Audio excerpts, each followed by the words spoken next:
पहले डिस्कस किए थे कि योग को अर्थ, संन्यास को अर्थ, और यह अध्याय के अंतर्गत आते कर्मयोग और कर्म संन्यास को समुच्चय, कर्मयोग और कर्म संन्यास को विकल्प या अनुकल्प, ये तीन वेराइटीज में पूरे अध्याय में क्या क्या बात आएगी, ये बात डिस्कस करी थी स्टार्टिंग में।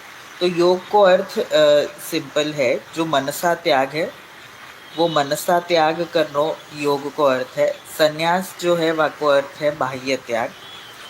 और काम के दो प्रकार समझे थे अपन ने, एक संकल्पजन्य काम और एक कामजन्य संकल्प। या में जो स्वाभाविक कामना है, मनुष्य शरीर में आवे के कारण जो भी स्वाभाविक कामना है, वह में वो कामना को यहाँ ठाकुर जी निषेध नहीं करना चाह रहे हैं। एक्चुअली यहाँ पे ठाकुर जी जो संकल्पजन्य कामना है वह में उदाहरणतया जो दियो तो वो हंगर और एपेटाइट को हतो कि भूख लगे तभी खानो, ये स्वाभाविक कामना है। पर एक एपेटाइट बंद होनो, कोई भी मीठी चीज़ खावे को एपेटाइट होनो, या कोई भी एक पर्टिकुलर चीज़ खावे के एपेटाइट होनो, ये जो है वो संकल्पजन्य काम है। या को निषेध ठाकुर जी कर रहे, वो आगे अपन देखेंगे कि क्यों और कैसे। तो क्योंकि एक्चुअली संकल्पजन्य काम जो है वो अहंकार को पोषण करे, वो आगे आएगा। सो अभी कर्म योग में कैसे समझनो, ये जो विकल्प, अनुकल्प और समुच्चय की बात जो करी थी, वहाँ में जो विदाउट टेकिंग एनी संकल्प, विकल्प या अनुकल्प को बाइफर्केशन ना लेकर जो एग्जैक्ट 4 या 5 वेज में कर्मयोग को समझाया जाएगा, वो मैं मेनली ले रहा हूँ। तो वाक्य 4 जो मोको 4 मिले हैं, तो वो 4 ऐसे है कि कर्मयोग करो और संकल्प में, एक्चुअली संकल्प में प्रभुत्व अपनो, सॉरी, कर्मयोग में संकल्प को त्याग करो और जासु कामना को त्याग होवे, प्लस अहंता ममता को त्याग, ये सेकंड हतो। कर्म के अभिमान को त्याग, पर कर्म को मत छोड़ो, यानी कर्म करवे को जो कर्तृत्व को अभिमान है वा को त्याग करो, पर कर्म मत छोड़ो, कर्म कर्तव्य त्याग करो। फिर ब्रह्म की लीला के पार्ट में ये कर्म, क्योंकि मैं ब्रह्म की लीला के पार्ट में हूँ, यानी मैं वही लीला के अंतर्गत जो कर्म त्याग, कर्म संन्यास या कर्म योग जो भी हो रहा है, मैं वहाँ के पार्ट में कर रहा हूँ, ऐसो भान होनो।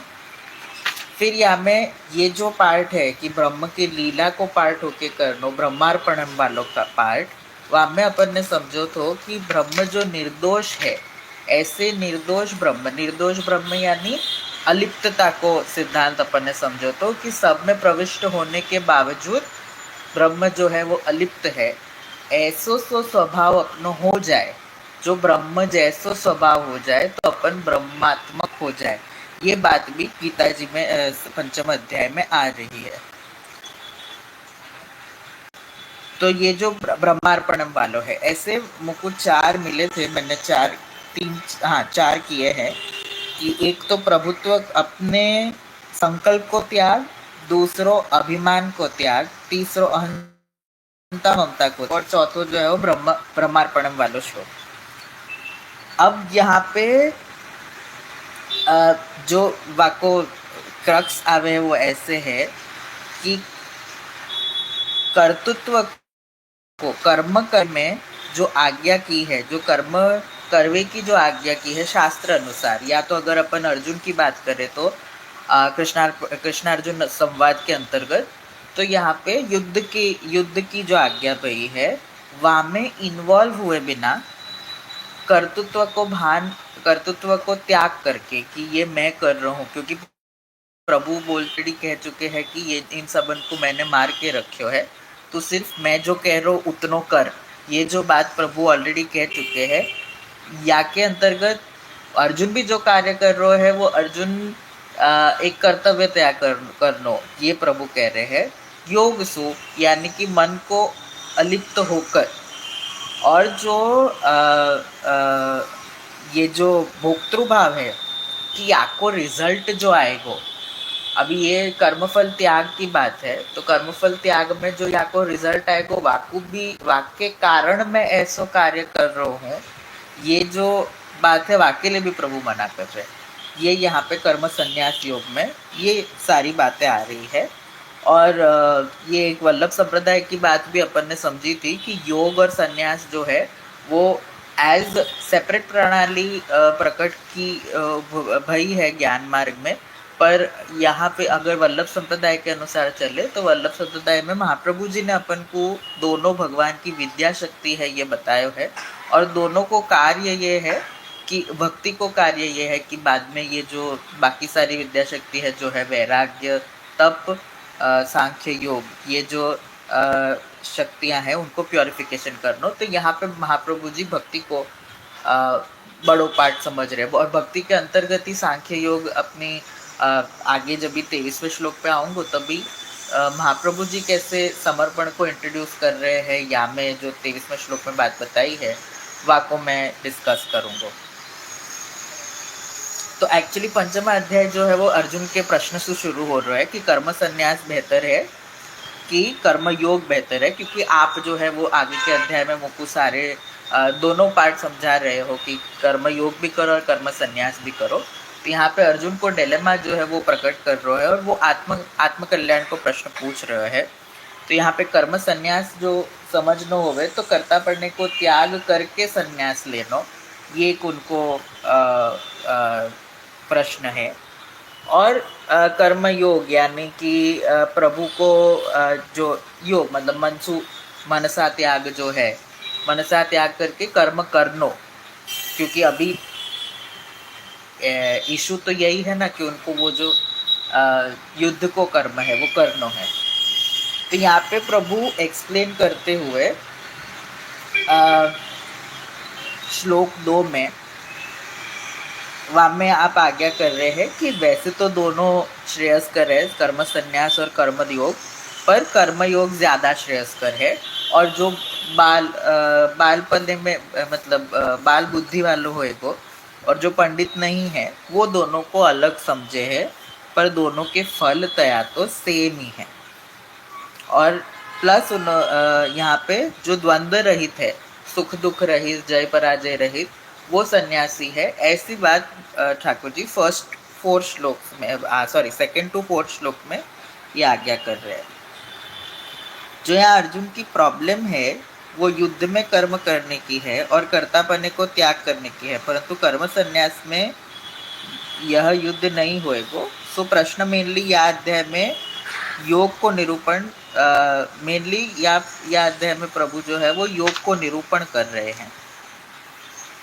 अब बिना योग के सांख्य स्वयं करनो कठिन है, ये स्टेटमेंट जो है वो श्लोक नंबर 6 में जो आई है, या को विस्तार प्रभु ने आगे एक के बाद एक की कैसे होवे, क्या लक्षण होवे, ये सारी बातें जो है वो श्लोक 6 के बाद ठाकुर जी आगे करते जा रहे हैं। जैसे श्लोक 7 में आपने कही है कि योग युक्त निरुद्धात्मा के गुण जो है वो बताए हैं। फिर कर्म करने के बावजूद वो अलिप्त रहता है, मैं करता नहीं हूँ ऐसा जो समझने वाला है, ये श्लोक 7 में दिया हुआ है। श्लोक 10 में वापस ब्रह्मार्पण को श्लोक आ रहा है। फिर चित्त शुद्धि के लिए संग छोड़ के योगी जो कर्म करता है, यहाँ पे श्लोक 11 में बताया गया है। श्लोक 12 में योग युक्त कामना से न बंध के जो योग युक्त है और जो कामना से बंधता नहीं है वो नैष्ठि की शांति को प्राप्त होता है। अभी यहाँ पे ये एक्चुअली कंटिन्यू होते जा रहे हैं आगे, पर समझने के लिए जो कामना में लिप्त नहीं होता, मतलब जो इंद्रिय से वश होकर कार्य नहीं करता, इंद्रिय को कंट्रोल में करता है, इन शॉर्ट इंद्रिय निग्रह करता है, उनके लिए यहाँ पे बात करी गई है कि वो जो है वो संकल्प जनित कामना, उससे ये जो अपन ने स्टार्टिंग में समझो कि संकल्प जनित जो कामना है उसमें अगर वो नहीं बंधता तो वो शांति को प्राप्त करता है। फिर 13 में देही यानी देहदारी जो है वो मनसु कर्म का त्याग करे और सिर्फ बाहर सु कर्म करे, वो सुखी रहे। ये वापस मनसा त्याग और कर्तव्य त्याग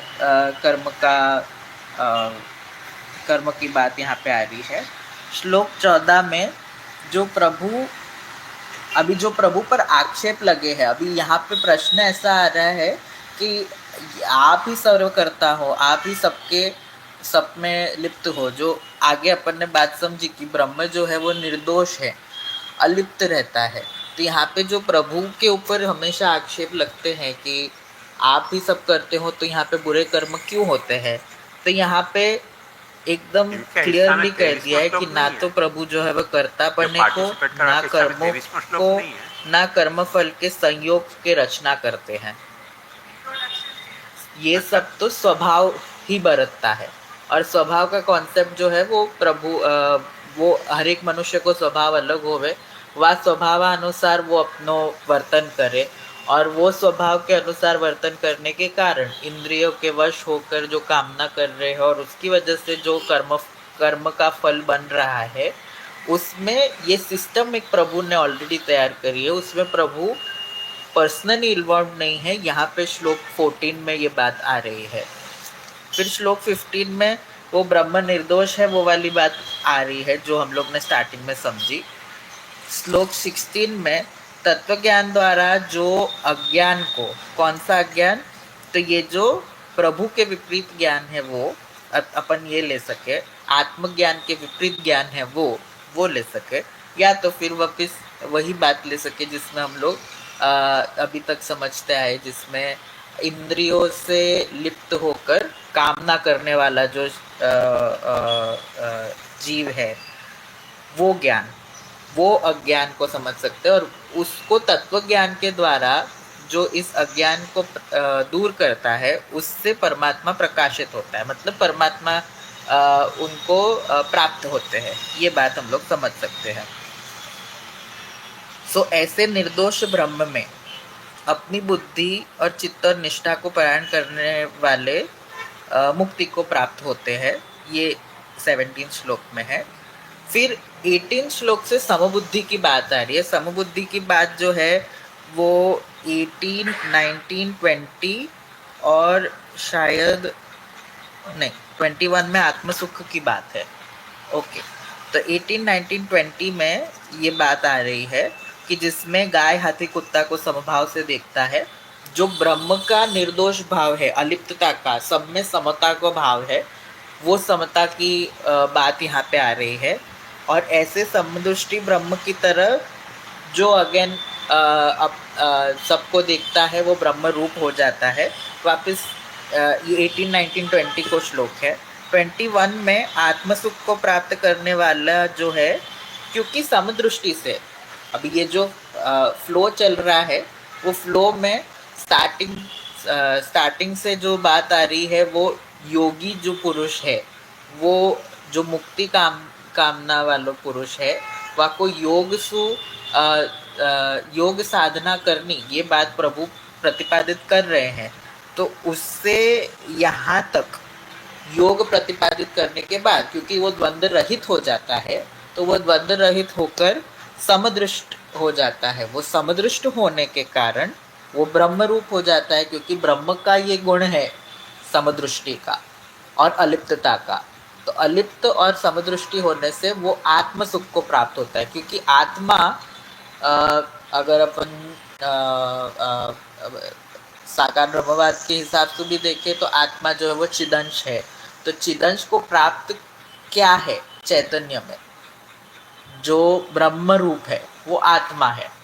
बाकी सो है वो प्रकृति जन्य है, अगेन ब्रह्म रूपी है, पर वो बाद में अहंता ममता के कारण और प्राणाध्यास, देहाध्यास, इंद्रियाध्यास के कारण ये जो मेरो है और ये मेरे हैं, मतलब मेरो मैं और मेरो, ये जो पूरा अहंता ममता को चक्र है, वो कारण अपन जो समझने लगते हैं, वो सबको नाश होने के कारण, मतलब अहंता ममता को त्याग, समदृष्टि समझनो, ये कारण आत्म सुख को प्राप्त होने लगता है। और वो आत्म सुख ही अक्षय सुख है। जो स्टार्टिंग में बात कही थी, आगे जो बात आई थी, आई थिंक आगे आ रही है, कि जो ये मनुष्य जो ये नहीं समझता, वो जो दिख रहा है पर वो सुख में है, पर वो क्योंकि इंद्रियों के सुख में है, इसीलिए वो क्षणिक सुख में, वो आगे आएगा शायद श्लोक 22 में है। तो श्लोक हाँ, श्लोक 22 में ही है ये, कि इंद्रियों के विषयों के संसर्ग से जो प्राप्त होता है वो भोग होता है। तो इंद्रियों का स्वभाव है ये कि वो विषयों में घूमते हैं। इस इंद्रियों के स्वभाव से जो भोग या भोक्तृभाव उत्पन्न होता है, यह भोक्तृभाव जो है वो दुखदायी है। ये जो 22वें श्लोक में क्लैरिटी 21वें श्लोक की आई है कि इंद्रियों में जो रमण करता है वो एक्चुअली दिखता तो बहुत खुश है कि मैं इंद्रियों को सुख दे रहा हूँ और उससे जो है मुझे सुख हो रहा है, पर क्योंकि ये सुख अनित्य होता है यानी क्षणिक होता है, इसलिए मूलतः अक्षय सुख की प्राप्ति तो जो है वो 21 में जैसे बताया वो आत्म सुख से ही होगी। अब 23वें श्लोक में आवे, तो 23वें श्लोक में आप आज्ञा कर रहे हैं, जो साधक इस मनुष्य शरीर का नाश होने से पहले पहले ही काम क्रोध से उत्पन्न होने वाले वेग को सहन करने में समर्थ हो जाता है, वही पुरुष सुखी है और योगी है।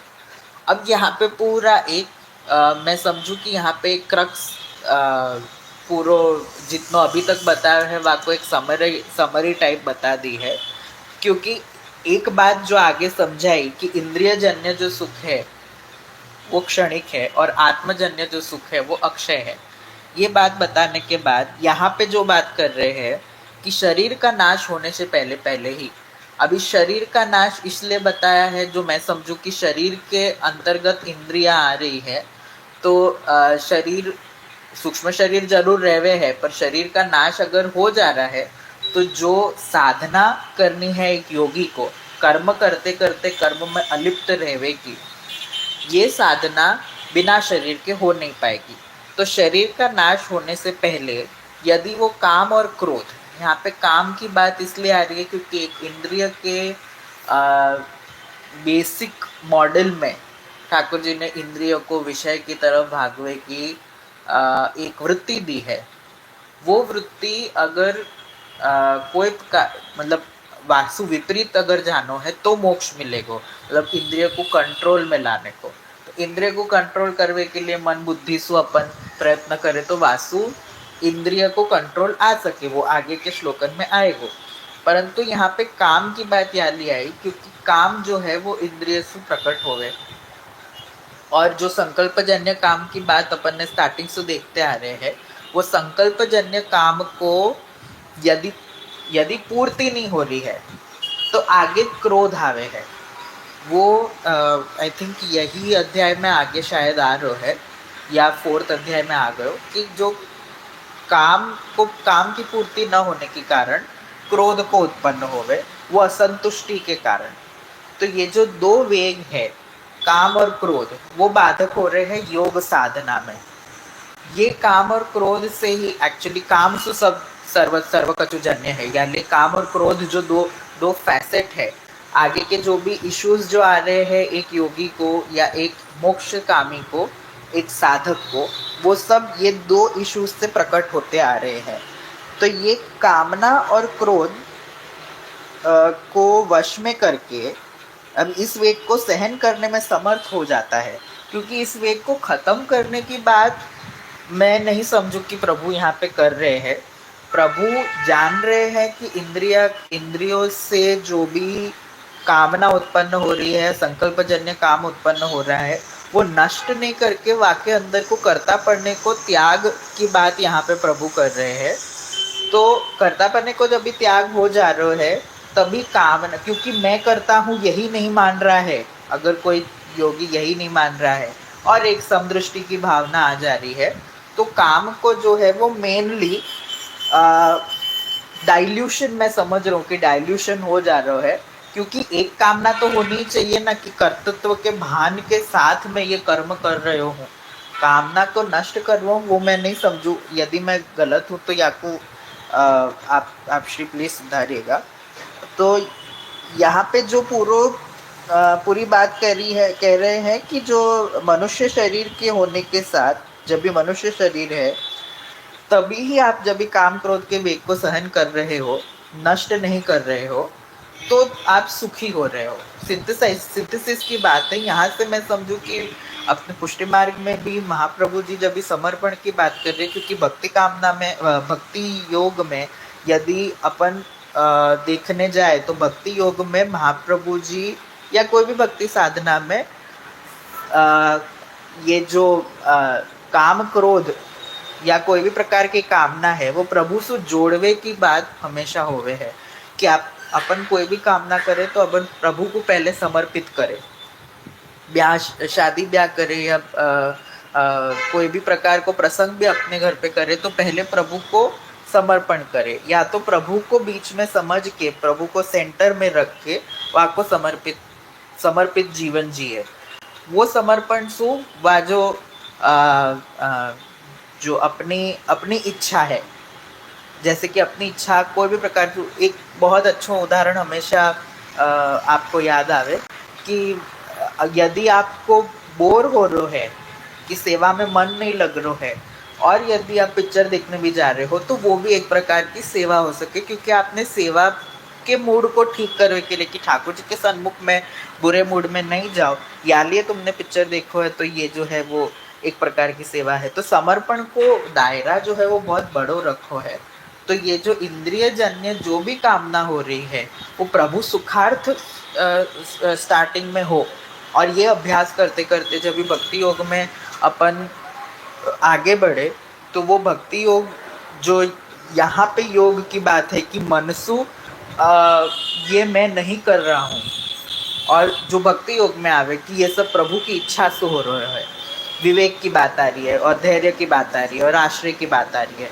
तो जो विवेक धैर्य आश्रय की बात आ रही है वो मेनली योग को पुष्टिकरण करवे को मैं समझू कि महाप्रभु जी ने वो पार्ट लियो है कि यहाँ पे विवेक ये रखनो कि जो हो रहा है वो प्रभु की इच्छा से हो रहा है। जो धैर्य रखनो कि त्रिदुख सहनम धैर्यम, जो तीनों प्रकार के दुख है, आदि भौतिक आध्यात्मिक आदि दैविक के तीनों प्रकार के दुख को सहन करनो, और प्रभु सर्व काल में प्रभु को आश्रय रखनो। यासु जो भी प्रकार के आपके जीवन में उठते दुख, काम क्रोध कोई भी प्रकार को जो हो रहा है, ये एक तो समर्पित होएगो, मतलब अपन समर्पित करेंगे और वाको सहन करने को जो धाड़स है वो एक पुष्टि जीव को आएगो। तो ये मैं समझू कि श्लोक 23 में अगर पुष्टि वल्लभ संप्रदाय अनुसार ही समझना हो तो मैं समझू यहाँ पे विवेक धैर्य आश्रय बहुत इम्पोर्टेंट होंगे बताने के लिए, क्योंकि वो वही है जो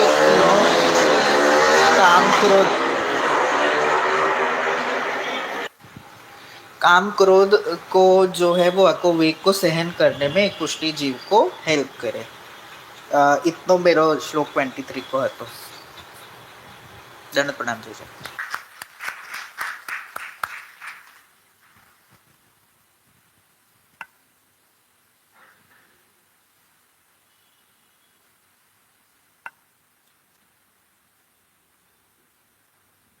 कोई को कुछ सवाल है?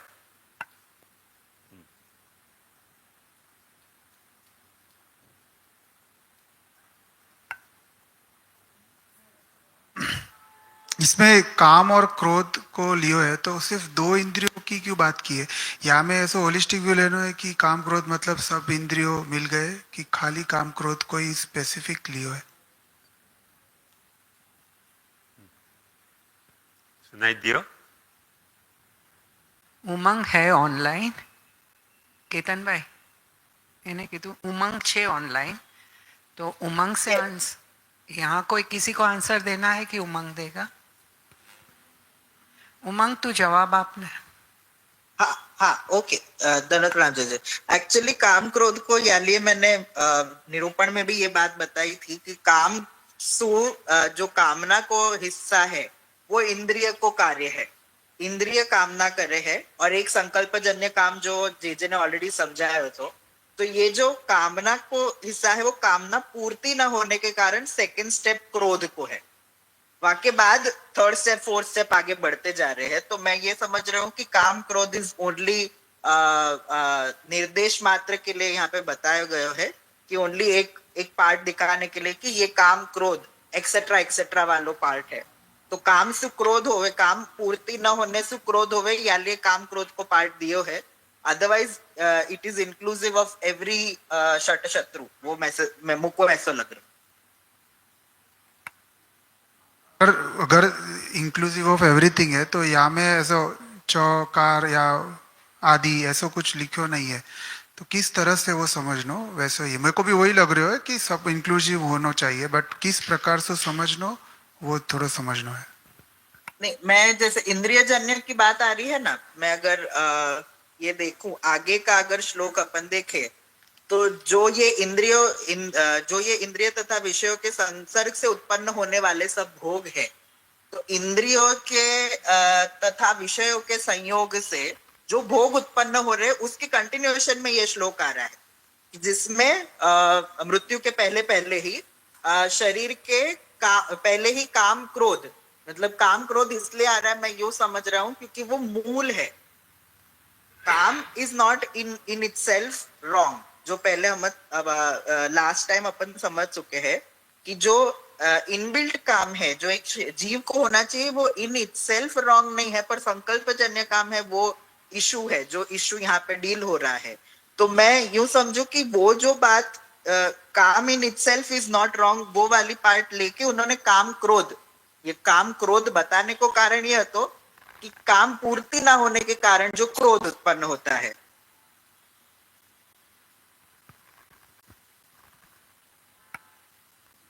काम क्रोध क्यों है वो तो समझ गए हो, सिर्फ वो क्यों है वो नहीं समझ रहे हो, बस यही था।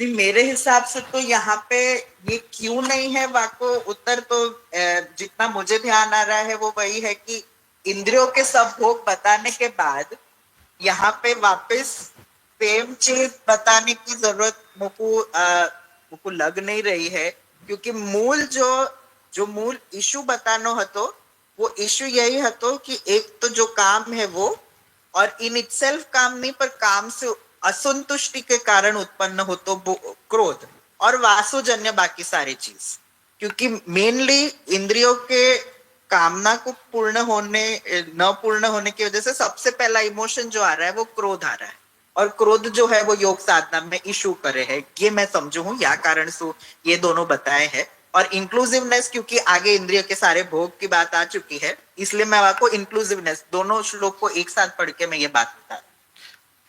હલો, મને એવું લાગે છે કે 22nd શ્લોક છે ને એનાની કનેક્ટિવિટીમાં આ 23rd શ્લોક આવે છે, તો એમાં ભોગની વાત કર્યા પછી તરત જ કામ અને ક્રોધની વાત આવે છે, તો એના કનેક્ટિવિટીમાં અગર આપણે જોઈએ તો મને એવું લાગે છે કે કારણ કે એમાં બી કીધું છે કે ભોગોથી દુઃખ ઉત્પન્ન કરવાવાળા અને આદિ અને અંતવાળા છે, તો વાસુ એનાથી કનેક્ટેડ 23rd શ્લોક તરત જ આવે છે। તો ભોગની વાત થયા પછી કામ અને ક્રોધ મતલબ એ કનેક્ટેડ ઇન્ટરકનેક્ટેડ છે, તો અગર ભોગ કીધું તો પછી કામ અને ક્રોધ આવશે એ સેન્સમાંથી 22nd થી લઈને 23rd શ્લોકમાં જસ્ટ કનેક્ટ કર્યું છે, મને એવું લાગે છે કે પ્રભુએ, કારણ કે ઉપરના શ્લોકમાં ક્લિયરલી સંસ્પર્શને એની વાત આવે છે અને તરત પછી કામ અને ક્રોધ અહીંયા લાવી રહ્યા છે, તો સંસ્પર્શના પછી આ શ્લોક આવો તો પોસિબલી છે કે બધું ઇન્ક્લુડ કર્યું હોય, પણ ઘણી વખત it is also a dialogue, so when you are stating something so you will explain that thing, એ સેન્સમાં બી ગીતા ઘણીવાર રન થતી હોય છે, તો 22nd શ્લોક પછી તરત 23rd શ્લોકનો આવવું, સો એ કોલોલરીમાં આવતી વાત એવું મને લાગે છે.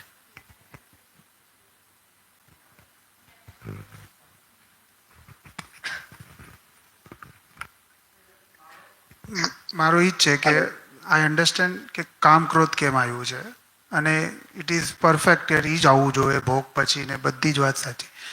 જો કે આદિ આવી ગયું હોત તો બધું ઇન્ક્લુડ થઈ ગયું છે. કારણ કે એન્ડમાં જે છે સુખી ન રહ, તો જ્યારે તો કામ ક્રોધ મોહ મદ માત્સર બધું જ આવે ત્યારે એમાં એનું હોય કંટ્રોલ તો સુખી નર થઈ શકે એવું મને લાગે છે. તો આદિ કે ચ ન લગાડીને અને નથી પણ લગાડ્યું પણ એને આપણે ઇન્ક્લુડ કરવું હોય તો કઈ રીતે ઇન્ક્લુડ કરવું આ શ્લોકમાં?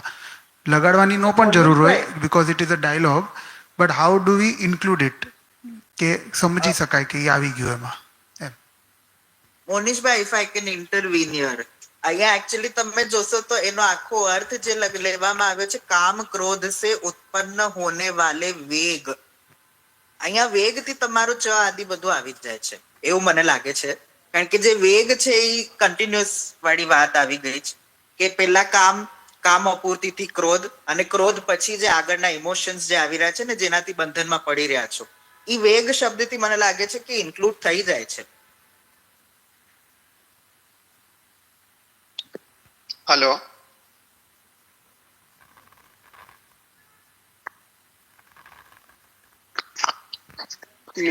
मैं कुछ पॉइंट ऐड करना चाह रहा हूँ. मेरी आवाज आ रही है?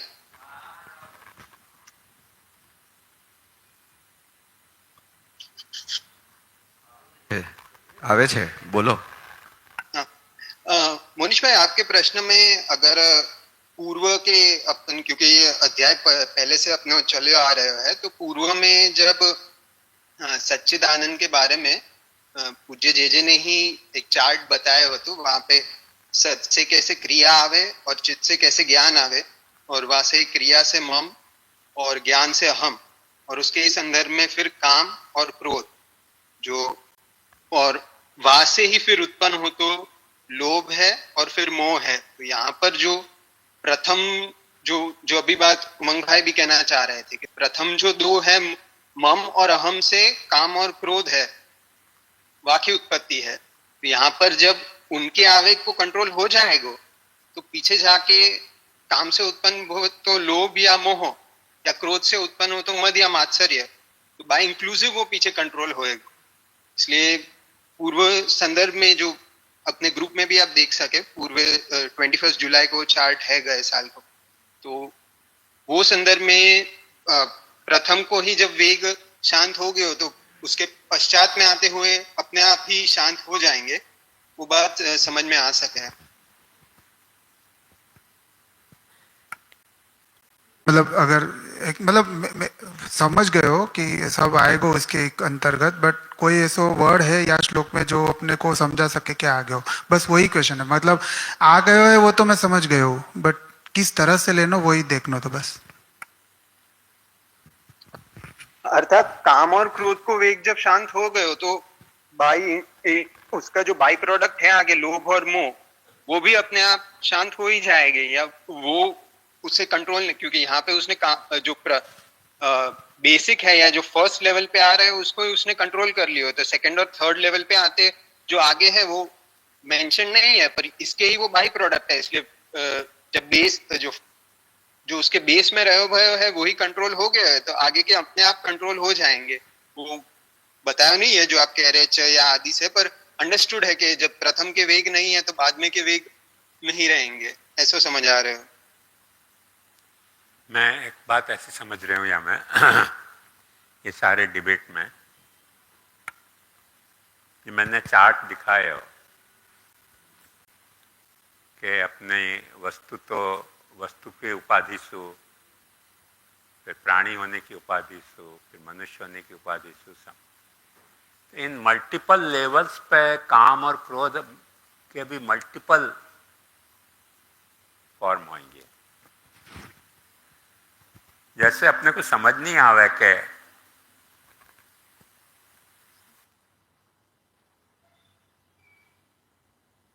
वस्तु के लेवल पे काम क्या हो सके, पर हर एक मास दूसरे मास को अट्रैक्ट कर रहे हैं, वो काम ही तो एक जात को है, जड़ लेवल का काम है कि नहीं है? अच्छा, जब वक्त कोई वस्तु में स्पीड आ जाए तो ग्रेविटेशन इफेक्ट नहीं करे, जैसे स्पेसक्राफ्ट, तो वेग आ गया तो वो छोटे से स्पेसक्राफ्ट भी पृथ्वी के जो पुल है वह कुछ लांग के ऊपर चले जाए, ग्रेविटेशनल पुल से बाहर निकल जाए। तो सबसे पहली बात यहाँ में समझने की ये है कि ये अपन जो समझ रहे हैं कि ह्यूमन लेवल पे जो काम क्रोध है, या साधक के लेवल पे जो काम क्रोध है, जैसे मैंने मुमुक्षुत्व को एक बताया था लेवल, तो हर ऋषि मुनि जो तपस्या करते थे उनको कुछ काम भी होता तो क्रोध भी आता, तो जब उनकी तपस्या को कोई डिस्टर्ब करे तो वो काम क्रोध का भी तो एक लेवल है ना, मुमुक्षुता के कारण। यदि मुमुक्षुता नहीं होए तो काय को क्रोध आएगा? एक बात समझो कि महादेव जी को या कोई ऋषि को सामने अप्सराएं नाची तो उनको क्रोध आता, तो अपने सामने कोई अप्सरा नाचे क्रोध आएगा? नाच भाई, अपने क्या फर्क पड़े? तो एक वह लेवल पे काम क्रोध को एक अलग लेवल है, मनुष्य के लेवल पे काम क्रोध को एक अलग लेवल है, सामाजिक होने पे काम क्रोध को एक अलग लेवल है। आया ना ख्याल में? मुक्त के लेवल पे काम क्रोध को एक अलग लेवल है। जैसे मुक्त के लेवल पे अपने यहाँ को तो नहीं है, पर चैतन्य संप्रदाय के रूप गोस्वामी को एक बहुत सुंदर है कि अभी मैं भगवत भक्ति कर रही हूँ, मोक्ष कामना क्यों जग रही है पिशाची, तू जा मेरे सामने से।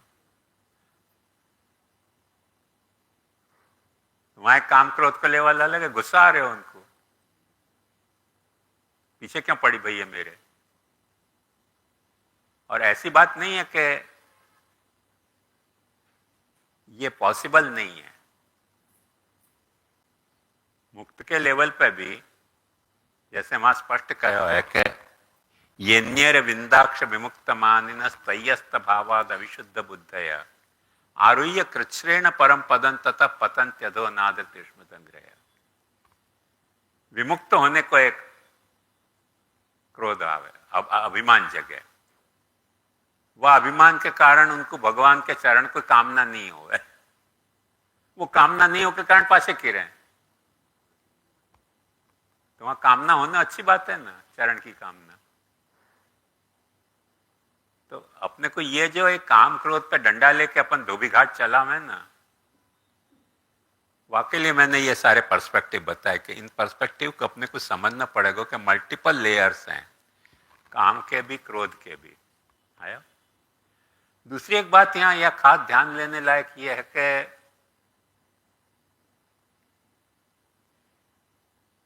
कोई लेवल को जो काम है वो इनएविटेबल हो जा रहे हो, दूसरे लेवल पे वो काम कैंसल नहीं हो रहे हो पर सब्लिमेट हो रहे हो। कोई लेवल पे क्रोध है, वो दूसरे लेवल पे अपन हायर लेवल पे गए तो कैंसल नहीं हो रहे हो, वो क्रोध भी सब्लिमेट हो रहे हो। अब जैसे एक बात बताऊं,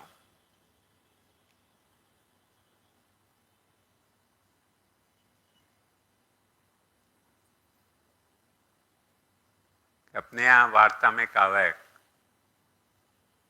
गुसाई जी को क्रोध आ गया, गुसाई जी ने कड़क श्लोक लिखे कि गजराज पे सवारी करने वालों घोड़ा गधा पे सवारी करेगा, क्रोध आयो कि नहीं? उनको भी कोई काम होएगा कि नहीं कि मेरो जो वैष्णव है वो अन्याश्रय नहीं करे, ये कामना आती कि नहीं? या कामना को अपन विषय कामना समझेंगे? तो हर वक्त जो है कामना खराब है ऐसे ओवर जनरलाइजेशन, और हर वक्त क्रोध खराब है ऐसे एक ओवर जनरलाइजेशन। अपने को सावधानी रखनी पड़ेगी। साथ साथ एक बात ये भी समझनी पड़ेगी कि ये शक्नोति है वो यस सोढ़ुम प्राक शरीर विमोक्षणात् काम क्रोधोद्भवम वेगम। यहाँ काम क्रोध की बात नहीं आ रही है, काम क्रोध से पैदा होते भाई वेग की बात आ रही है। तो काम एक अलग चीज है, क्रोध एक अलग चीज है, और इनके कारण जो वेग आ रहे हो है उन पे कंट्रोल लाओ कह रहे हैं। काम क्रोध पे कंट्रोल लाने की बात ही नहीं है। ये एक बात ध्यान से, काम क्रोधोद्भवम वेदम शक्नोति है वो यस सोढ़ुम। अच्छा, सोढ़ुम को भी पाछो टीकाकार ने बहुत मजेदार अर्थ किया है, सहन करनो और निरोध करनो। तो क्रोध के वेग को निरोध करनो और काम के वेग को सहन करनो। यदि आपने काम को वेग सहन कर लियो तो बहुत सारे कामजन्य अपराध नहीं होंगे। यदि आपने क्रोध के वेग को सहन कर लियो तो क्रोधजन्य अपराध नहीं होंगे। क्रोध पर कंट्रोल की जरूरत नहीं, पर क्रोध को जो वेग आए हो, माने अनकंट्रोलेबल जो क्रोध आ रहे हो, वो वेग का मतलब क्या? ऐसा बाय काम और क्रोध को सवाल नहीं है, क्योंकि वहां कहा कि जाकू काम और क्रोध जो है वो स्थितप्रज्ञ कैसे हुआ है कि जैसे समुद्र में लहर उठे वो समुद्र में ही समा जाए तो वो नुकसान नहीं पहुंचावे। समुद्र पर लहर उठी और किनारा पे आई तब डैमेज करे। बहुत बड़ी तेज लहर के उठ के आई, तो काम की लहर, क्रोध की लहर उठी अपनी चेतना में। यहाँ काम का मतलब एक तो लस्ट नहीं है, सेक्स नहीं है, काम का मतलब डिजायर, और क्रोध का मतलब जो है वो अनफुलफिल्ड डिजायर। तो ये जो फुलफिल जो डिजायर है वो ऐसी उठे अनकंट्रोलेबल। तो वहां में क्या है कि बात ध्यान समझो कि सारी बात यहां आ रही है बेसिकली या पॉइंट पे जो उपनिषद ने बताई है कि परांची खानी व्यतरणो स्वयंभू तस्मात् पराक पश्यति नान्तरात्मन कश्चित धीर प्रत्यगात्मान मैक्षद आवृत चक्षुर अमृतत्व इच्छन।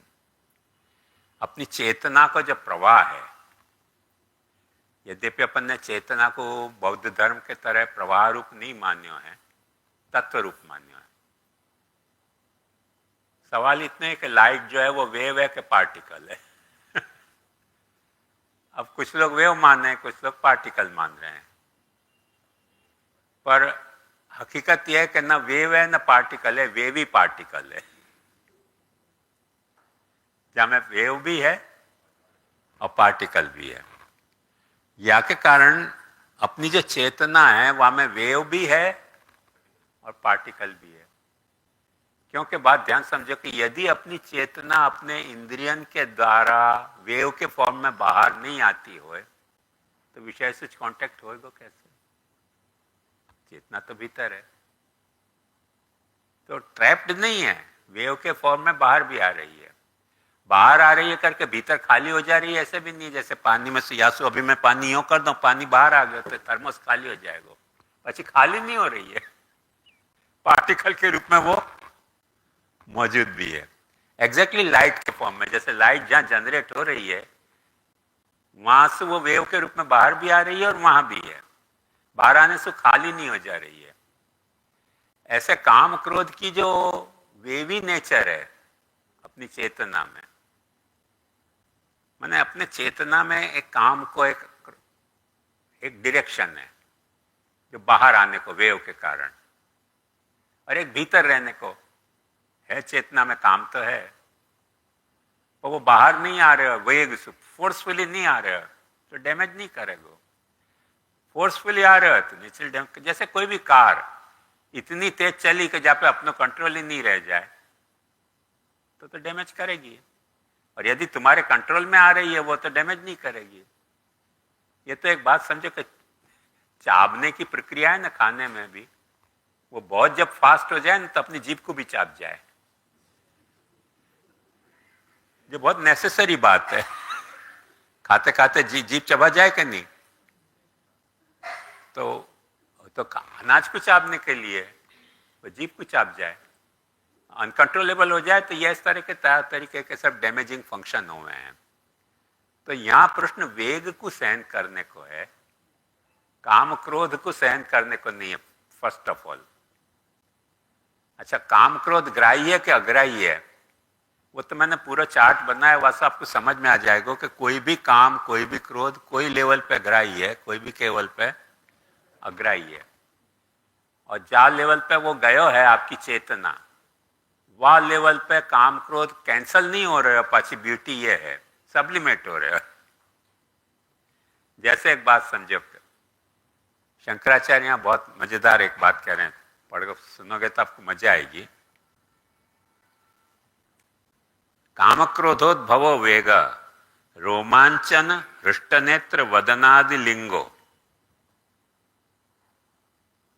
काम के कारण रोमांच हुए, रुआटाएं खड़े हो जाएं।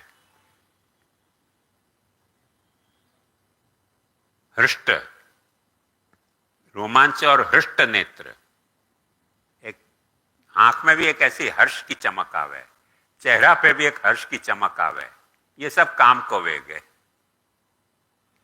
समझो, चमक नहीं आ रही है और काम हो रहा है तो वेग नहीं है, कंट्रोल है ना।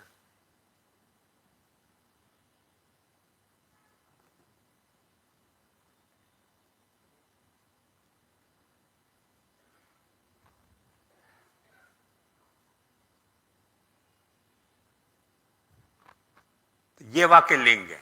क्रोध को लिंग क्या बता रहे हैं?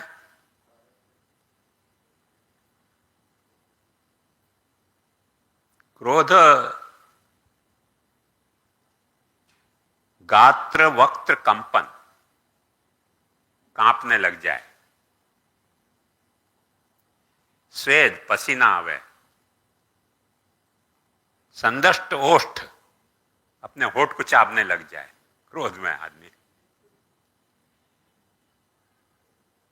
होष्ट पुटरक्त नेत्र, नेत्र लाल हो जाएं, ये सब क्रोध के आवेग के हैं। अब ये जो आवेग है वो एक अलग चीज है और काम क्रोध एक अलग चीज है।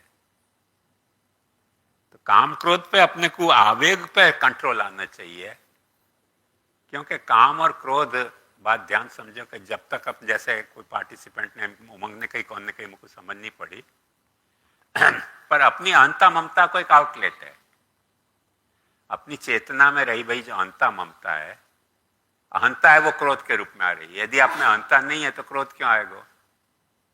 अपनी ममता जो है वो काम के रूप में प्रकट हो रही है, क्योंकि ध्यायतो विषयान पुंसा संगस्तेषु उपजायते संगात संजायते कामा। तो ये क्या है कि अपनी जो चेतना है वो एक तरह के दो खिंचावन में जी रही है। एक खिंचाव अपने भीतर को है अहंता को, एक खिंचाव बाहर है ममता को। वह खिंचाव में कौन से ज्यादा फोर्सफुली खींची जा रही है, वह हिसाब से आपको काम और क्रोध होगा। यदि भीतर को खिंचाव ज्यादा है तो क्रोध ज्यादा आएगा, बाहर को खिंचाव ज्यादा है। कालिदास का कामार्ता है प्रकृति कृपणाश चेतना चेतनेशु। जब आपको वांट्स इतनी पावरफुल हो गई तो गरज बिचारी बापड़ी गरजे गो तक है। गधा को भी अपन बाप कहने में संकोच नहीं करेंगे, क्योंकि गरज है ना। तो वो वांट्स पावरफुल हो गई और क्रोध नहीं आएगा फिर। अभी जैसे कॉर्पोरेट क्षेत्र में सब लोग जाने कि बॉस कितना फटकार है, क्रोध आवे। हस्बैंड वाइफ को फटकार है, वाइफ हस्बैंड को फटकार है, तुरंत क्रोध आ जाए। माँ बाप बच्चा को फटकार है, बच्चा माँ बाप को फटकार है, तुरंत क्रोध आ जाए। मैनेजर फटकार है, क्यों नहीं क्रोध आवे? पगार मिल रहा है, जॉब मिल रहा है तो वेग प्रकट नहीं हुए, काम क्रोध आवे, वेग प्रकट नहीं हुए तो जॉब टिके रहेगा। और वेग प्रकट हो गया तो डिवोर्स भी हो जाएगा। ये आखो प्रश्न ये जो है वो वेग को है कि whether you are in control of your काम और क्रोध और नॉट। वेग तो आए गए हो, अब वो एक वेग बाहर खींच रहे, एक वेग भीतर खींच रहे है। वहां में अपनी चेतना फंसी पई है कि बाहर जाऊं कि भीतर जाऊं, सेल्फ सेंटर्ड हूं कि एनवायरमेंट सेंटर्ड हूं। आया ख्याल में? वही लिए मैंने ये बात बताई थी, देयर आर टू पॉसिबिलिटी। अब जो सेल्फ है वहां को भी जो है वो अपन डेप्थ अपन समझ सके हैं, डीप, डीपर और डीपेस्ट। एनवायरमेंट की भी जो है वो डिग्री समझ सकें कि आउटर मोस्ट, आउटर मोस्ट ब्रह्मन हो जाएगा ऐसे। तो वो जो अपने को ममता जग रही है, मैंने या प्रीति रविवेका नाम विषय श्वन पायनी त्वाम अनुस्मरत सामे हृदयान्मा पसरपतु, प्रहलाद जी के। अविवेकी को जो विषय में ममता है, वो ममता मुकुट तेरे में कब जगेगी? Is it not sublimation of mamta? We are not cancelling mamta, sublimating. Prahlad ji कह रहे हैं कि मेरी ममता इतनी सब्लिमेट कब होगी? तो वेद कहां जा रहे हो है, यहाँ पे सवाल उठ रहा है। जब वेग बढ़े है तो अपनी चेतना से कंट्रोल में नहीं है, क्योंकि गात्र कांपने लग जाए। मैंने आदमी को गुस्सा आवे तो इतना भी गुस्सा जाए कि सुसाइड भी कर ले।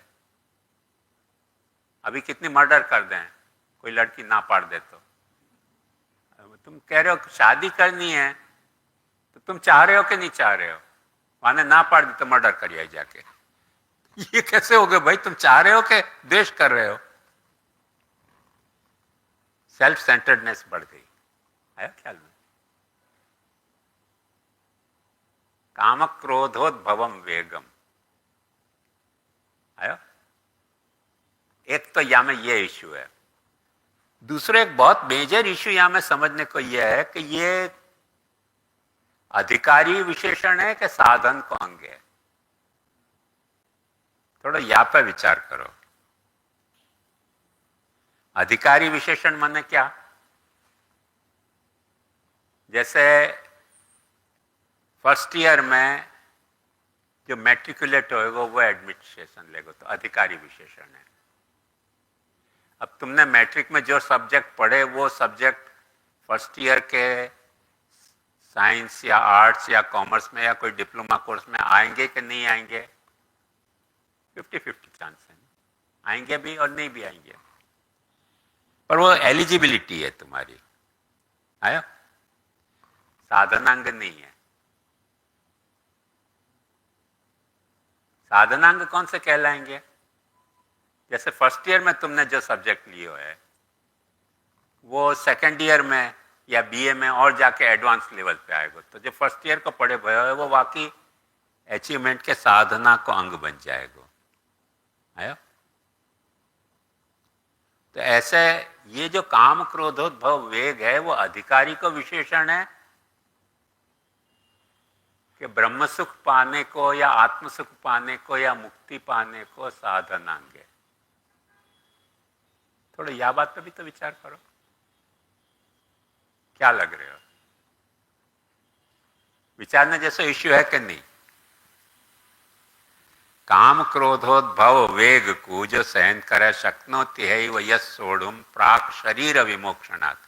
शरीर छूटने के पहले या वेग को जो कंट्रोल में ला सकते हो, वाकई लिए क्या कह रहे हैं भगवान?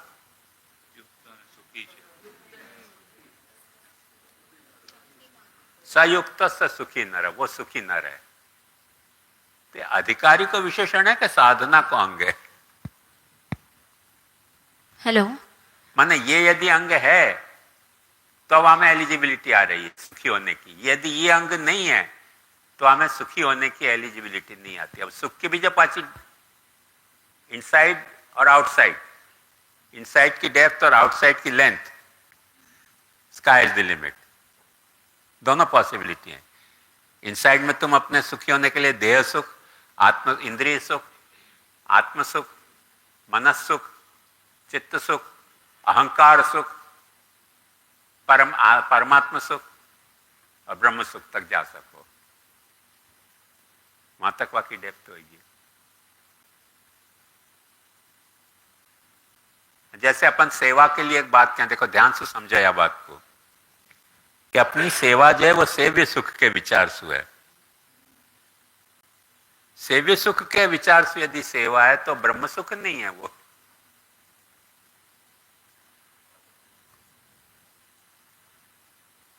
यदि ब्रह्म सुख हो तो वो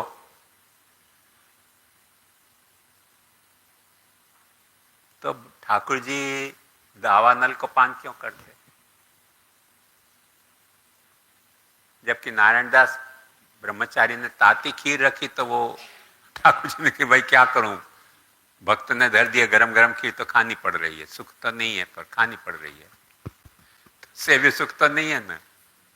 अब ब्रह्म को तो सुख लेवल कैसा है, दावानल को पान भी कर सके तो दावानल पान करे तो ताती खीर में कौन सा इतनी गर्म हुआ क्या? हीट की जो वो रेंज जो है वहां में खीर की गर्मी और फायर की गर्मी में कितना अंतर है? तो कोई ब्रह्म सुख अलग है, सेव्य सुख अलग है, ईश्वर सुख काय में है। अब जैसे बात समझो कि अर्जुन के सामने सुख को यह प्रश्न है कि याने व हत्वा न जिजीविषामस्ते वस्थिता प्रमुखे धार्तराष्ट्र, जिनको मारने के बाद हम सुख से जी नहीं सकें उनको मारना पड़ रहा हो। भगवान कह रहे मार देने यार, मैंने मार रखे ऑलरेडी, तू नहीं मारे तो मुझको दुख है, मारे तो कोई दुख नहीं है। क्यों दुख नहीं है? क्योंकि जिनको मारे हो और जिनको नहीं मारे हो सब मेरे भीतर है।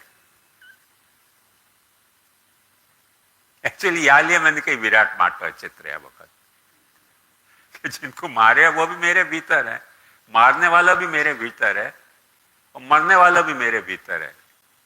मेरे से बाहर तो कुछ है ही नहीं, तो मुझको तो कोई तकलीफ है नहीं वहां में। यदि मेरे एंगल से कहते हो तो तेरे एंगल से कह रहे हो तो तू तेरे धर्म को विचार कर।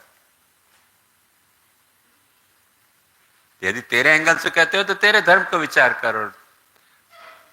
कहां सेल्फ सेंटर होके बात कर रहे हो है कि होलिस्टिक अप्रोच से बात कर रहे हो? अल्टीमेटली ये अपने को डिसाइड करना है।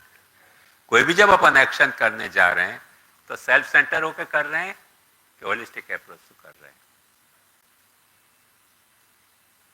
जैसे मैंने आपको बताया कि रास्ता पे पत्थर पड़े हुए, अपन बच के चले गए गाली दे के, लोग रास्ता ऊपर फाटो मुकी दे छे, उठायो नहीं तो अपन ने कैसा बिहेवियर कियो?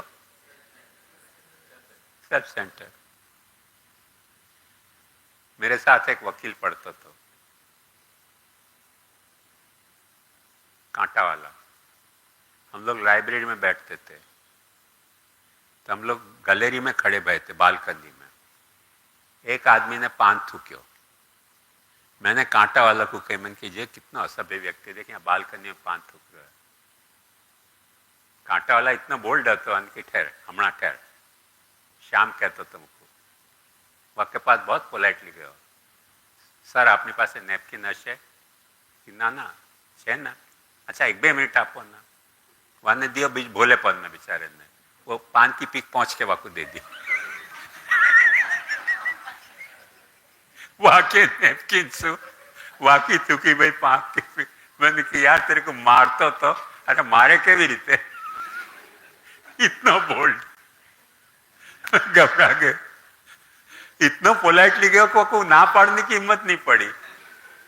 वो समझो या को कुछ काम हो नेपकिन को, वह भरोसे वालों को अपनी नेपकिन काट के दे दी, वहां पहुंची, रिटर्न विथ थैंक्स, ले रखो। अब ये क्या सेल्फ सेंटर्डनेस नहीं है? वहां पे नहीं थूक्यो तो, बालकनी में थूक्यो तो। मेरी तो इतनी होलिस्टिक अप्रोच नहीं होती कि मैं कुछ कर सकूं। मन के थूके हुआ ने गंदो लगे मुख ऊपर, अपने हिम्मत नहीं पड़, मन की थूक रहे हो क्या कर रहे हैं? मन के हमणा ठहर हमणा बताओ। तो कोई में होगा या तरीके का होलिस्टिक अप्रोच, कोई में क्या कौन रिस्क मोल ले?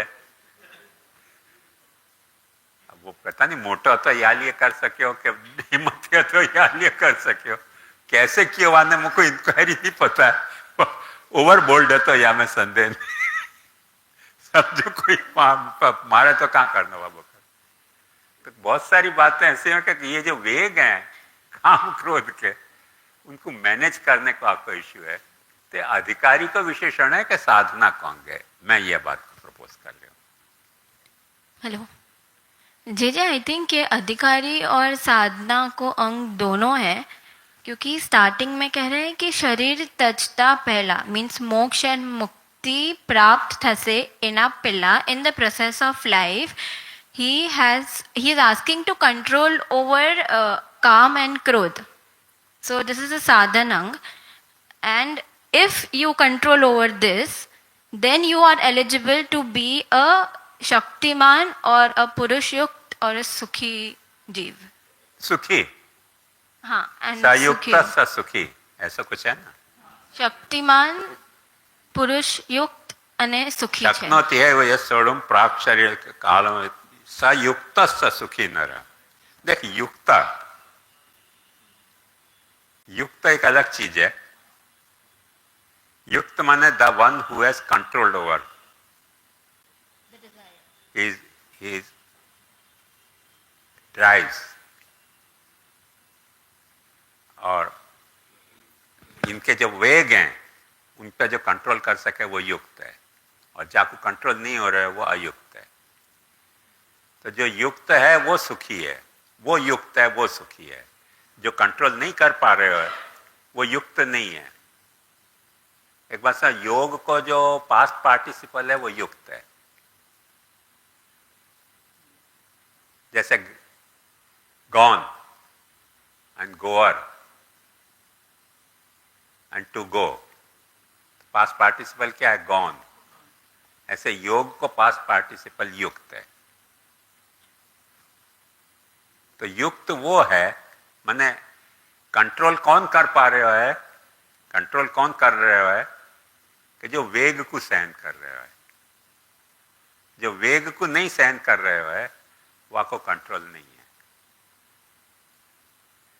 माने यहां ये बात नहीं कही जा रही है कि काम और क्रोध है कि नहीं, उनको वेग को कंट्रोल सहन कर हो रहे है कि नहीं। जैसे एक बात समझो, अपन ने कोई डैम बनाया, it will be easy for you to understand. Dam के दो सिद्धांत हैं। एक पत्थर के डैम बना है, वो पत्थर के डैम के ऊपर से भी पानी चले जाए तो वो सहन कर सकें नॉर्मली, मैंने भारत सरकार के बनाए भाई नहीं हुए। तो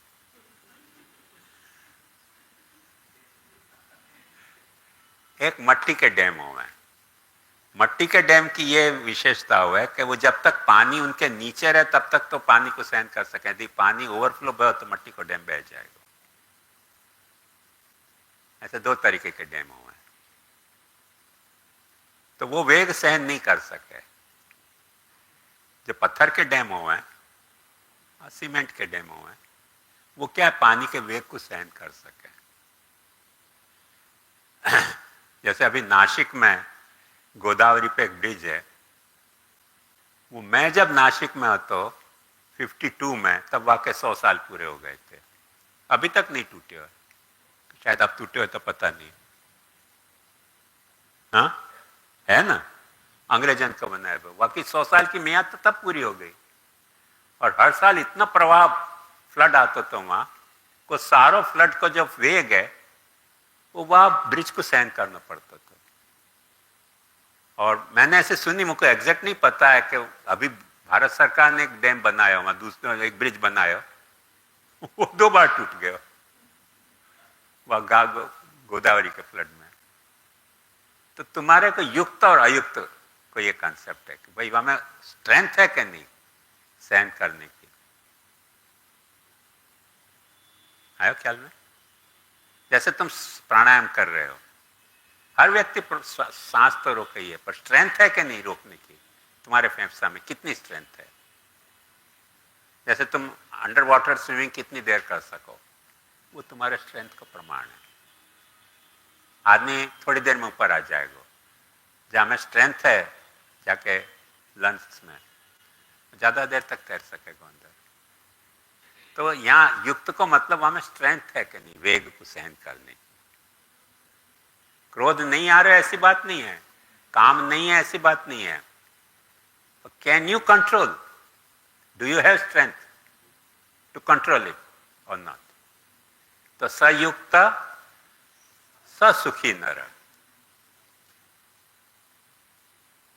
So now I'm asking you again whether it is adhikari visheshan or sadhananga. Now with this explanation, clarification.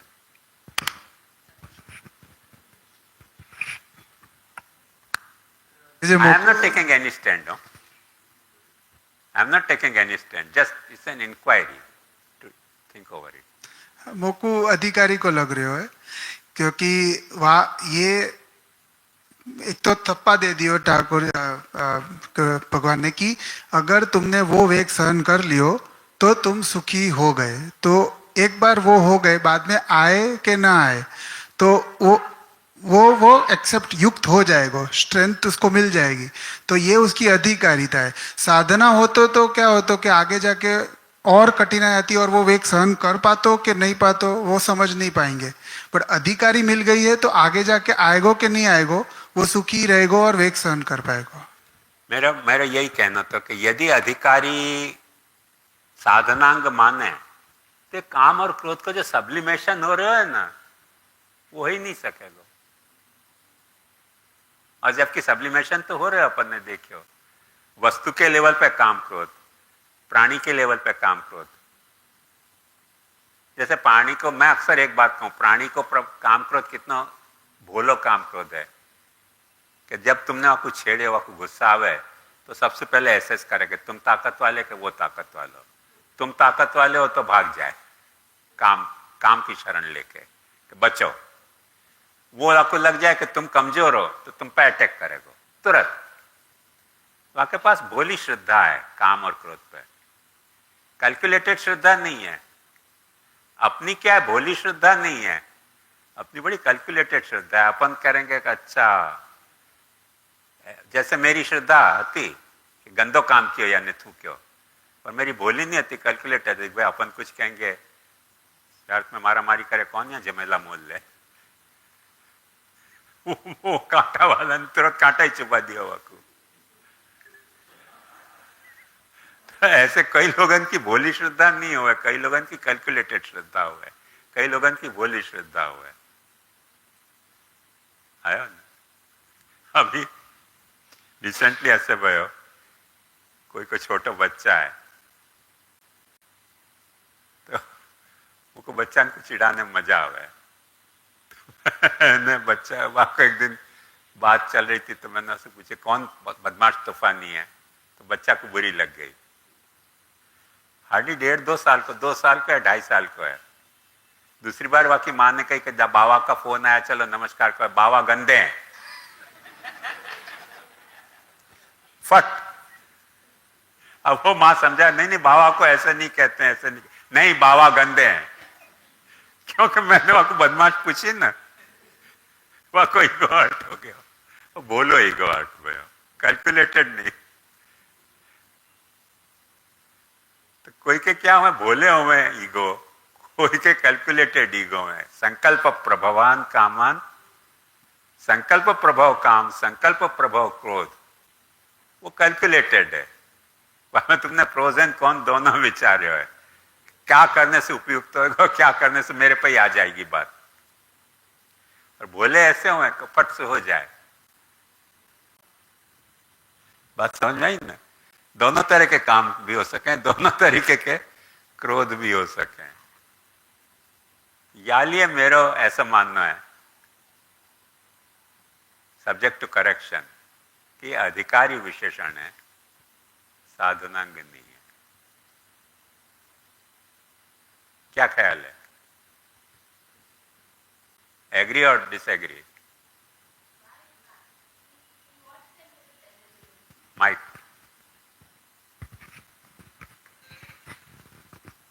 No, I am still confused. You're telling in what sense it is eligible? Adhikari is eligibility criteria, right? हाँ, तो सुखी होने को अधिकारी कौन है? Jakhu control है. Jakhu control नहीं है वो सुखी होने को अधिकारी नहीं है.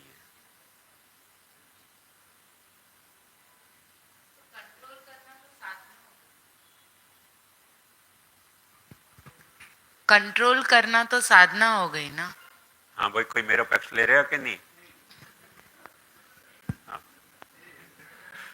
हाँ नहीं, जैसे मोको ये लगे कि साधना को अंग है, क्योंकि आपने जैसे अभी एक बताई कि जैसे साधना क्या है कि अच्छा, तो प्रिया का पक्ष ले रहे हो? हाँ। अच्छा, फाइन, बहुत खुशी भाई। तो आपने जैसे ये अभी बताई कि जो आपने समझो कि फर्स्ट ईयर में पढ़े हो, वो आगे जाको वही सब्जेक्ट जो अगर एनहांस हो रहे हो है, फिर आगे और एनहांस हो रहे हो है, तो जो यहाँ में जो प्रभु कह रहे हैं कि काम क्रोध को वेग को कंट्रोल करके कैसे सुखी हो सके, फिर आगे और भी आएगा कि काम क्रोध को डाइल्यूट कैसे करके और कैसे परमात्मा को प्राप्त करनो, जो आगे के श्लोक में है। तो मोकू ये लगेगा कि जो एक बात है वो और डिटेल में और एनहांस करके जो आ रही है, तो जो साधना को अंग है वाको जो आपने एग्जाम्पल दियो अभी, तो वो एस्पेक्ट सूझे मोकू। क्या ख्याल है? हाँ, कोई तो है मेरा पक्ष वाला भी। एक मिनिट, जे આપણે કીધું કે કંટ્રોલ કરશે એ સુખી હશે, એ કંટ્રોલ કરશે તો એ બહાર વ્યક્ત નહીં કરે, પણ અંદર તો ઉદ્વેગ હશે તો એ સુખી કેવી રીતે થશે અધિકારી? નહીં, કંટ્રોલ કર્યા પછી સુખી ઉદ્વેગ હશે જ નહીં ને. ઉદ્વેગ તો ક્યારે થાય? જેના પર કંટ્રોલ ન થાય. પણ ન વ્યક્ત કરીએ એ કંટ્રોલ કરી લઈએ વેગને, તો અંદર જેને કંટ્રોલ કર્યું છે એને તો ઉદ્વેગ હશે ને. એટલે બહારથી કંટ્રોલ કર્યો, અંતર તો કંટ્રોલ ન કર્યો ને. કંટ્રોલ બંને જાતના હોઈ શકે ને, એક્સટર્નલ અને ઇન્ટરનલ. તમે બહારથી, મને ભગવાન આગળ કહે છે કે ઇન્દ્રિયોનો નિયમન કરીને મનથી જે ચિંતન કરે છે તે પાષંડી છે. તો કંટ્રોલ તો બહારનો પણ થઈ શકે, ભીતર પણ થઈ શકે. એટલે જ આપણે ત્યાં શ્રમ અને દમ બે બતાવ્યા છે. દમ એટલે શું? બહારનો કંટ્રોલ. શ્રમ એટલે શું? Internal control. Mind it. યોગ જે છે એ ઇન્ટરનલ કંટ્રોલમાં બિલીવ કરે છે. સાંખ્ય બહારના કંટ્રોલથી સ્ટાર્ટ કરે છે. એટલે એ બહારના કંટ્રોલથી ભીતરનો કંટ્રોલ કરવા માગે છે. યોગ ઇન્ટરનલ કંટ્રોલથી બહારનો કંટ્રોલ કરવા માગે છે. તો પ્રોસેસ જુદી જુદી છે ને. આવ્યું ખ્યાલમાં?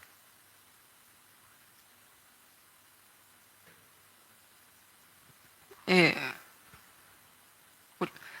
જે આ શ્લોક માટે ખાલી શ્લોક જોઈએ તો પણ અધિકાર વિશેષણ જ છે કે જે કામ ક્રોધથી ઉદ્ભવ જે વેગ છે એને જે સહન કરે છે એ નર સુખી થાય છે. અગર સાધનના અર્થમાં હોત તો અહીંયા કરવું જોઈએ કે કરો આવો કોઈ ક્રિયાપદ આવત. ખાલી આ શ્લોકના રેફરન્સમાં જોઈએ કે આ સાધન માટે હોત સાધન વિશેષણ, તો કામ ક્રોધના વેગને સહન કરો, કરવું જોઈએ કે એવું કઈ ક્રિયા એડવોકેટ મળ્યો મને આર્ગ્યુ વિથ હિમ. અહીંયા ખાલી એટલું કહેવામાં આવે કે વેગને જે સહન કરે છે એ સુખી છે, બીજું કઈ. जे वही मोको भी वही लगे, क्योंकि यहाँ पे ऐसा कहो कि पहले पक्ष में कौन क्या ये बता? आपके। अच्छा, थैंक यू। क्योंकि यहाँ पे ऐसे कहो कि षोढुम शक्नोति सह नर, तो वासु नर की विशेषण अधिकारी विशेषण बता रहे, वैसे इंटरप्रिटेशन लग रहे. प्लस दूसरों एक थोड़ा सा डाइल्यूटेड फॉर्म ऐसा है कि जैसे आप एक एग्जाम्पल दे कि पति पत्नी ने नक्की कियो है कि 6 बजे घूमने जाएंगे और पत्नी कहे 6 बज गए हो, तो प्रभु की ऐसी भी एक रीत कहने की अगर अपने देखे तो वासु साधना को लाया जा सके, पर डायरेक्ट साधना को यहाँ पे नहीं है, क्योंकि यहाँ पे अधिकारी विशेषण करके कह रहे, पर ऐसे अगर अधिकारी को माध्यम बता रहे हैं तो वासु फिर पार्शियल वाको भी पक्ष ले रहे हो? पार्शियली वाको भी पक्ष नहीं। जे यहाँ में मेरा और एक मेरा पॉइंट ये है कि ये जो कह रहे हैं कि ये काम क्रोध के वेग को जो कंट्रोल करना है, तो ये तो साधना करे बिना तो आएगा ही नहीं. एक टाइम ऐसे बस कह दियो कि काम क्रोध के वे को कंट्रोल करो, बट वहाँ के लिए मतलब it is a gradual process. ऐसे तो नहीं है कि एक बार बस काम क्रोध के वेग को कंट्रोल करो, वो तो करते करते करते करते आएगा ना। तो ऐसे ही तो काम क्रोध के वेग के कंट्रोल करने को बस कह दियो तो ऐसे तो नहीं है वाली है। मतलब एलिजिबिलिटी एक अलग बात है, बट जो आपने कही कि जो साधना को अंग और अधिकारी विशेषण, तो वहां में और जे ये भी तो होवे ना कि अधिकारी होने से वो उसको अधिकार मिलियो, अगर बट साधना अगर कंस्टेंट नहीं करे तो अधिकारी पद जाने को भी तो चांस रहे। साधना तो कांस्टेंट आएगी ही ना जे। सिचुएशन वाइज भी चेंज हो। हाँ, क्या बात पूरी समझाओ तो समझ में आवे।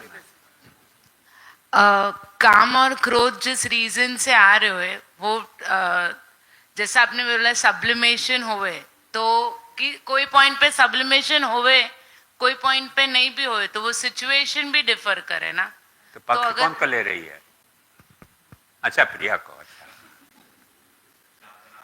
तो साधना से अगर उसने वो लेवल तो नहीं खवाया नहीं आपको तने?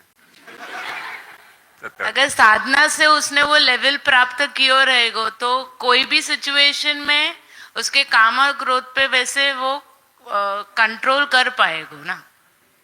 जे और एक पर्सपेक्टिव ये हो सके कि साधना सु अधिकारिता आ रही है, ऐसे ही अधिकारिता डायरेक्ट नहीं आएगी। तो साधना सु अधिकार पे ऐसे बात आनी चाहिए। डायरेक्ट ऐसे नहीं कह सके कि अधिकारी हो गए, साधना करके फिर अधिकारिता आ रही है, ऐसे मुझको लगे। अनधिकारी यदि साधना करे तो तू AK-47 की साधना करे तो कोई अधिकार नहीं, आर्मी को अधिकार है, तो दुखी होएगो के सुखी?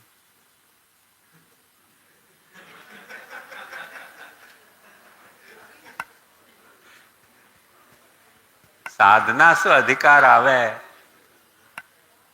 ये एक जनरल प्रेजुडाइस है, पर अपने यहाँ को सिद्धांत है कि अधिकार से साधना हुआ है। क्योंकि जाको जो अधिकार नहीं है वह तरीके को साधना करे, अंत में को पछता न पड़े। नहीं तो पुष्टि प्रवाह मर्यादा महाप्रभु जी ने क्यों लिखा? तो साधना भेद नहीं है, अधिकारी भेद मूलक साधना है, साधना भेद मूलक अधिकारिता नहीं है। अब जैसे एक साधारण बात बताऊं, एक वार्ता अपने यहाँ आवे कि डोकरी बाल भाव से ठाकुर जी की सेवा करती थी। ठाकुर जी ने कही मुझको बिल्ली को डर लगे। डोकरी ने कही कैसे तुमने राक्षस मारे तब डर नहीं लगे हो? तो उन्होंने कहा भाई ये बाल भाव की साधना करने में तो ये बात तो फिट नहीं बैठ रही है। तो ठाकुर जी ने कही ठीक है, फिर तुमको यदि ये साधना करनी है कि मैं सबको मार सकूं तो तुमसे बोलने की भी जरूरत क्या है? तो वहां क्या के कारण ये साधना में गड़बड़ भाई? अधिकारी नहीं है तो वह को कोई को अधिकार हो तो कह भी सके, कोई को जाकर अधिकार हो। जैसे एक बात समझ कि जब कंस ने बहुत अत्याचार किए, भागवत में आवे कि पृथ्वी प्रार्थना करने गई भगवान से, भाई बहुत अत्याचार बढ़ गया है।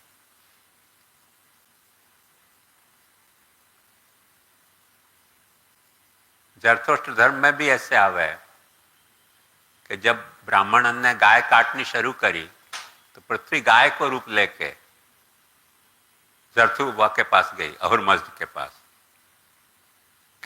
ब्राह्मण गाय खा जा रहे हैं काट काट के। तो अहुरमज़्द ने कही कि अच्छा मैं जरथुष्ट्र को भेज रहे हूं जो सब सुधार देगा। तो एक बार शेर तो गाय को खा ही रहे हो है, तो शेर पे क्यों नहीं नाराज भाई भगवान?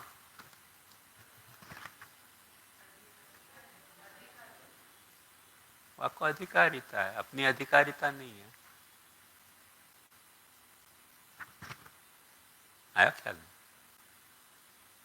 अधिकारिता हो जैसे आज भी तुमको शायद ख्याल हो कि नहीं, तुम्हारे जन्म के पहले की बात है, मुरारजी भाई प्राइम मिनिस्टर भाई, और वो दारूबंदी में बहुत ज्यादा स्ट्रांग मानते थे। तो उनने आर्मी में दारूबंदी लागू करी। अब वक्त जनरल करीगप्पा फील्ड मार्शल है तो अपने को यानी कि चुपचाप चुप रहो, नहीं तो तुमको हटा देंगे। ये दारूबंदी सिटीजन के लिए है, आर्मी के लिए नहीं। क्यों? हिमालय में हम खड़े हुए हैं तो उनको अधिकार है करके बेचारा मुरारजी भाई मुरार कोला पीने लग गया।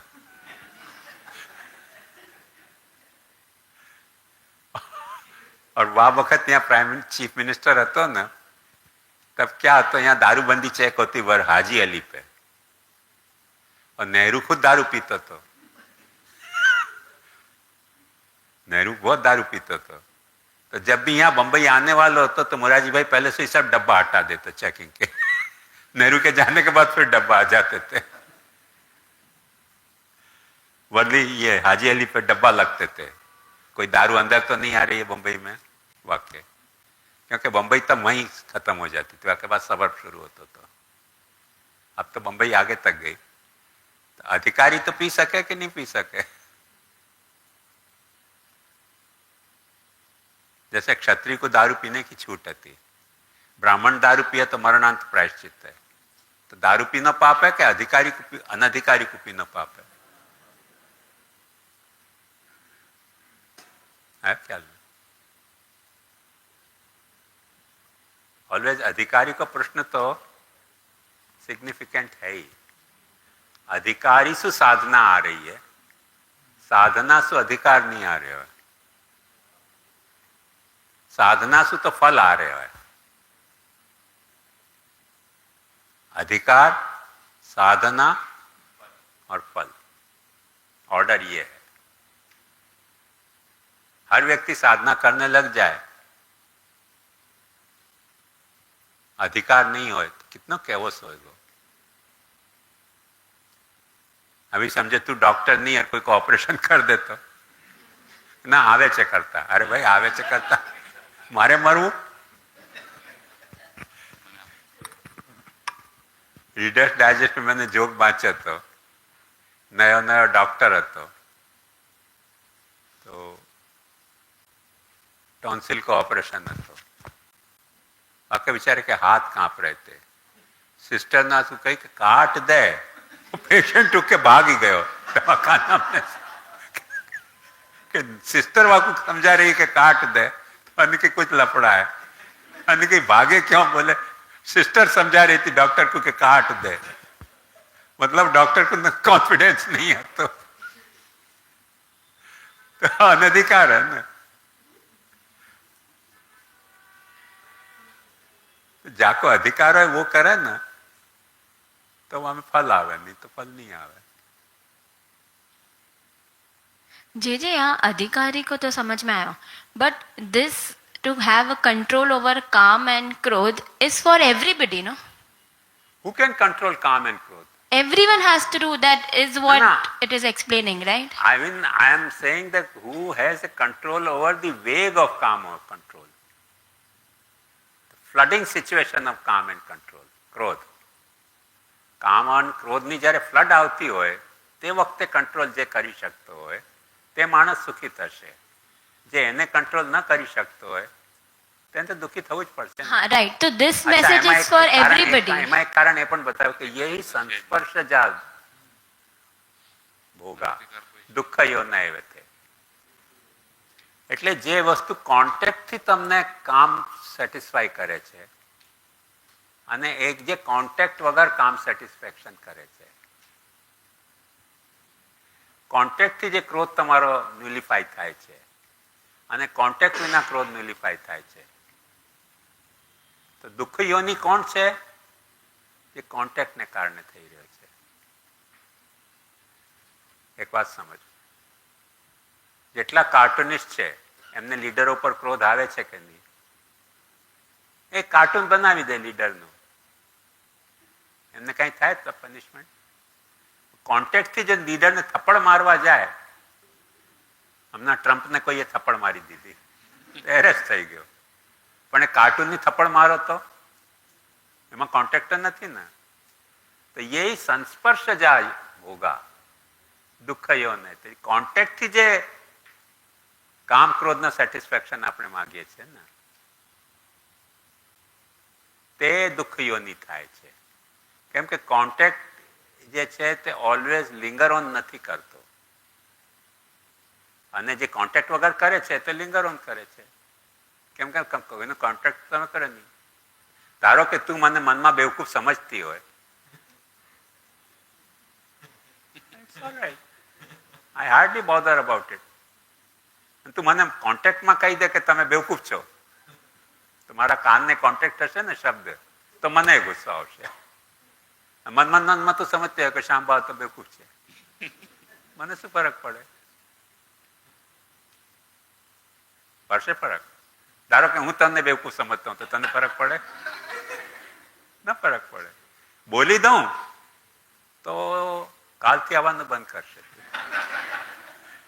કે ના ના બહુ ગાળો બકે છે, જવું નહીં, છે કે નહીં? તો ઓલવેઝ સે ही સંસ્પર્શ જા ભોગા, સંસ્પર્શજન્ય જે ભોગ છે તે દુઃખ યોની છે. વગર સંસ્પર્શે જે તમે ભોગ કરી રહ્યા છો એમાં દુઃખ નથી. Am I right or wrong? Yes, you are right. But Tell me but. no, I just want to know कि અહીંયા અધિકાર અને અનધિકારીનો bifurcation is not mentioned. He is explaining, he is giving a general message कि જે કામ અને ક્રોધથી થતા વેગને સહન કરવાને જે શક્તિમાન હોય છે તે જ પુરુષયુક્ત અને સુખી છે. For everybody he is telling, no? તો અધિકારી થઈ ગયો ને. સુખી થવાનો અધિકારી કોણ? Who is eligible to be happy? Who is eligible to be happy? The one who does. Who can control the flood of calm and krodh.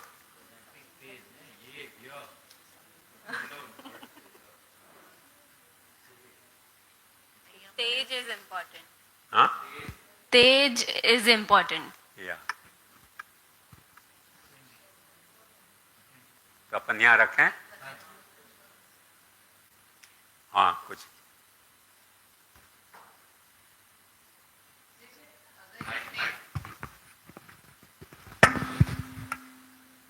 अगर कांटेक्ट से वेग कंट्रोल, मतलब कांटेक्ट करने से वेग पे कंट्रोल हो सके, पर जो इंटरनल जो मींस इंटरनली जो प्रॉब्लम आ रहे हो, जो सपोज मुझे किसी पे गुस्सा आ रहा है, जैसे आपने इनको बोला कि I am unhappy with her, तो मैं उनको मुंह पे नहीं बोलूंगी, अंदर ही अंदर अपने आप से लड़ती कंट्रोल नहीं है ना तेरे, जीप पे कंट्रोल है. हाँ, तो यहाँ कंट्रोल की बात है. तो पर वो internal as well as internally external. Control की बात है. मतलब इंटरनली भी उतना ही कंट्रोल. इंटरनल भी इतना ही है ना, सिर्फ एक्सटर्नल की बात नहीं है.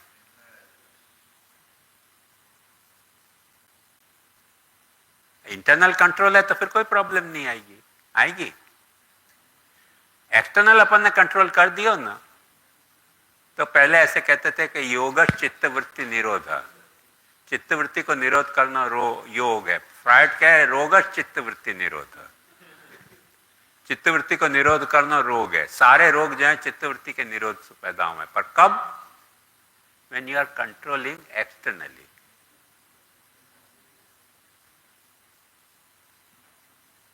जे यहाँ एक ऑब्जर्वेशन ऐसा है. किसके ऊपर? ये श्लोक के संदर्भ में. I am little bit touchy now.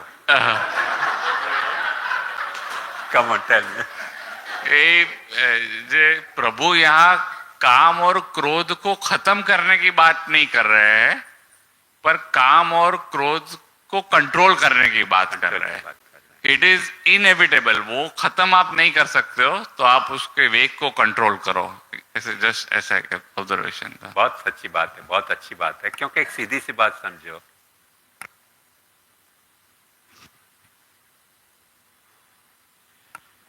क्योंकि प्रभु ने जो अपने को ममता दी है वो प्रभु की आत्मरति का पार्ट है, और प्रभु ने जो अपने को अहंता दी है वो प्रभु का लिया हुआ एक रूप है. वो अपन कैसे कंट्रोल खत्म कर सकते हैं?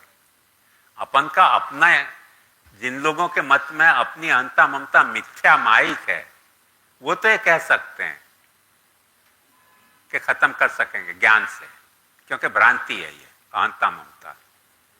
पर जिनके मत में अहंता ममता भ्रांति नहीं है, अहंकार इतियम में भिन्ना प्रकृतिरष्टता, और ममता अपनी जो है वो अपनी आत्मरति का प्रतीक है, तो खत्म कहां से होगी?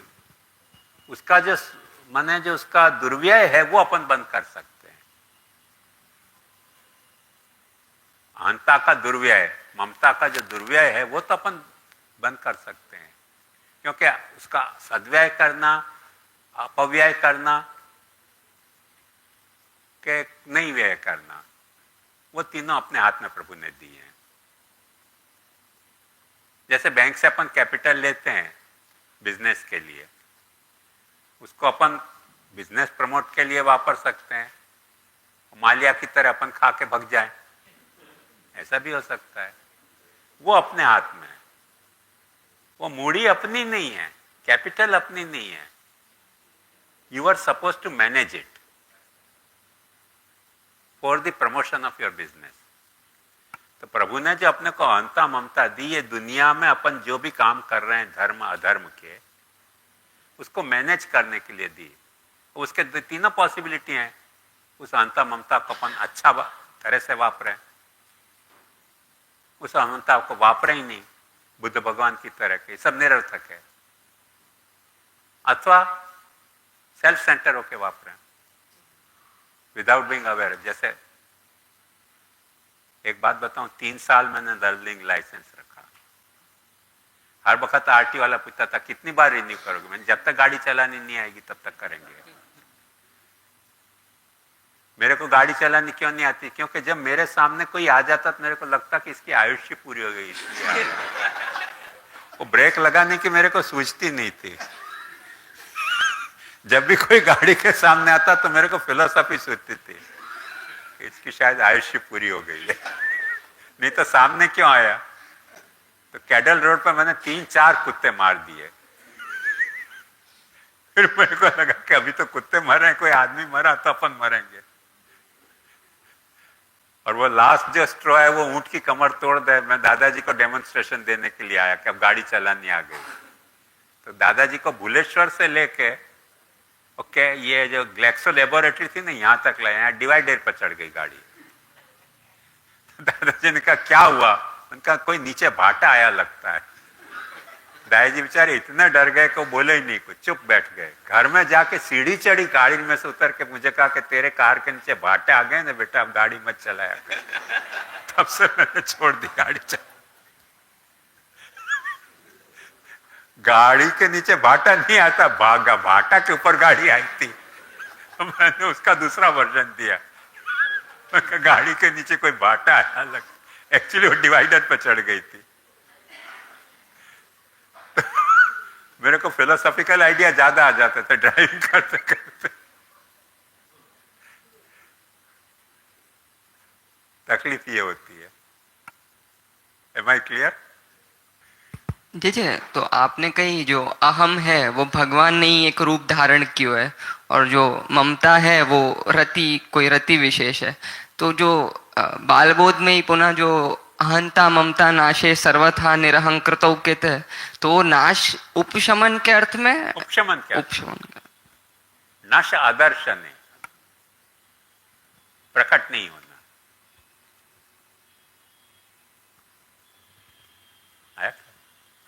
और देखो वो बालबोध की जो समस्या, बहुत अच्छा सवाल किया। वो भगवान भी कंटिन्यूअसली दबे जबान में इस तरह की थ्रेटनिंग अर्जुन को कर रहे हैं कि यदि तेरे को अपने आप संभालना है तो अहंता तेरे को खत्म करनी पड़ेगी, यदि तेरे को संभालना है तो तेरे को खत्म करना पड़ेगा। कंक्लूजन में क्या कहते हैं? छोड़ना सब झंझट। भोक्तारम यज्ञ तपसाम सर्वभूत महेश्वरम सुहृदम सर्वभूतानाम ज्ञात्वा माम शांति मुच्यते। सब शांति मिल जाएगी तेरे को। तेरे को यदि करना है तो तेरे को बहुत लफड़ा करने पड़ेंगे।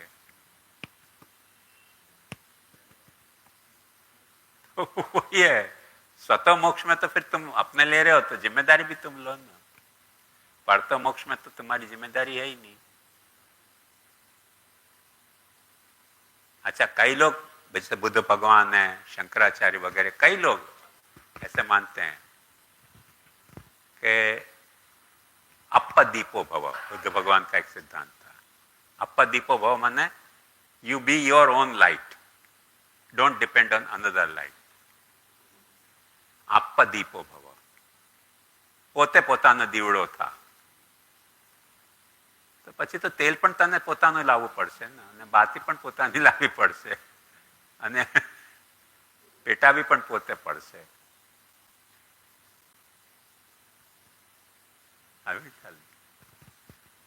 खाली अपदीपो भाव कहने से तो काम नहीं चल जाएगा ना।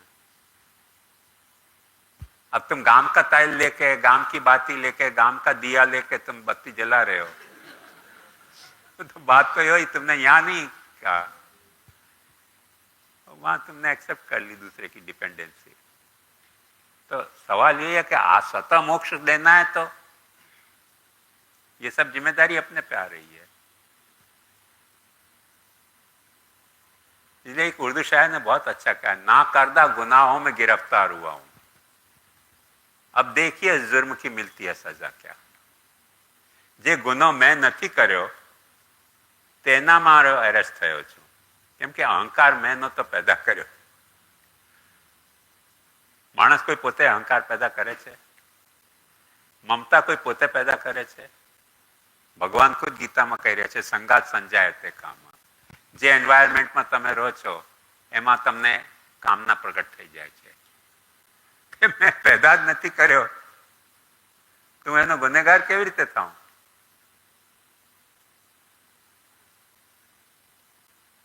हूँ गुનેગાર क्यारे थाऊं? જ્યારે मैं पैदा कर्यो। कयो व्यक्ति एम कही शके कि अहंकार मैं पैदा कर्यो छे? घणा लोग एम समझता था कि जन्म्या पछी आपने अहंकार होय छे। हवे तो पैथोलॉजिकली प्रूव थयुं के जे गर्भमां बालक होय छे ने एने पण पोतानो अहंकार होय छे, सेल्फ अवेरनेस एने पण होय छे। અને બધા ઘણા બધા જોડમાં બાળક હોય ને તો એકબીજાને અંદર પણ લાત મારતા હોય છે સ્પેસ માટે, જેમ આપણે સીટમાં કરીએ ને ખાસ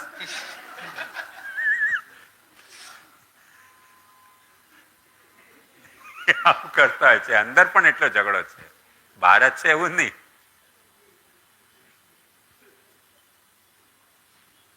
તો કેમ લોકલ ટ્રેનમાં નથી ઝઘડો થતો? जगह ना हो ना, 3 सीट नी बेसी जाए तो चौथा आवीने धक्को मारी बेसी जाए, अर्धी सीट में पाछे धक्को मारे, खसो खसो। ए झगड़ो त्यां पण पेट में थतो होय छे बाळकोनो। तो आपणे क्या पैदा कर्यो अहंकार?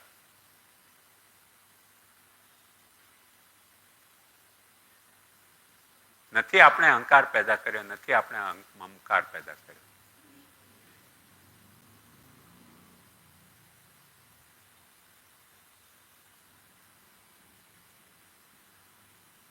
Am I clear? તો જે આપણે પેદા નથી કર્યો એટલા ગુનેગાર કેવી રીતે થઈએ અને આપણે ખતમ કેવી રીતે કરીએ એને? ખતમ કરવા માટે પાછો અહંકાર જોઈશે। મને અહંકાર ખતમ કરવો છે, એનાથી મોટો અહંકાર કયો? मेरे को अहंकार खत्म करना है, जैसे मेरे को भारत को खत्म करना है, मेरे को पाकिस्तान को खत्म करना है, ये सब अहंकार ही तो है। अहंकार खत्म करना है, मेरे को कौरव को मारना है, ये अहंकार नहीं है। भगवान को क्यों अहंकार नहीं है? क्योंकि कौरव भी भगवान के अंग है, पांडव भी भगवान के अंग है, और वो रथ है वो भी भगवान का अंग है। तो भगवान को अहंकार जो है ना वो भी पाछे इतना एक्सटेंडेड है कि वो पर्सनल है ही नहीं, इम्पर्सनल अहंकार है।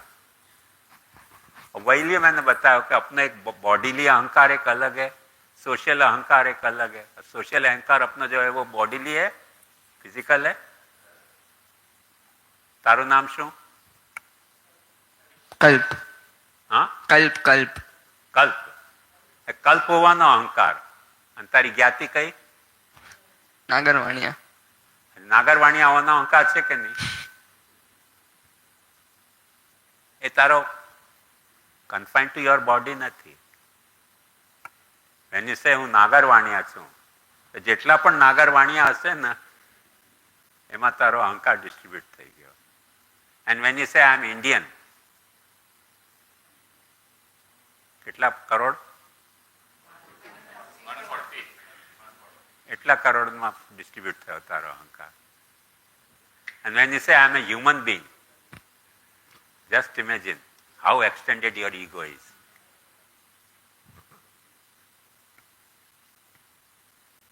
તો એ અહંકાર પણ એક્સટેન્ડ થાય છે ને.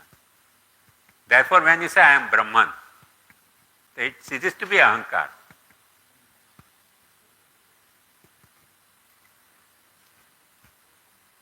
It is extended to Brahman. એટલે જ ઉપનિષદમાં એમ કહે છે કે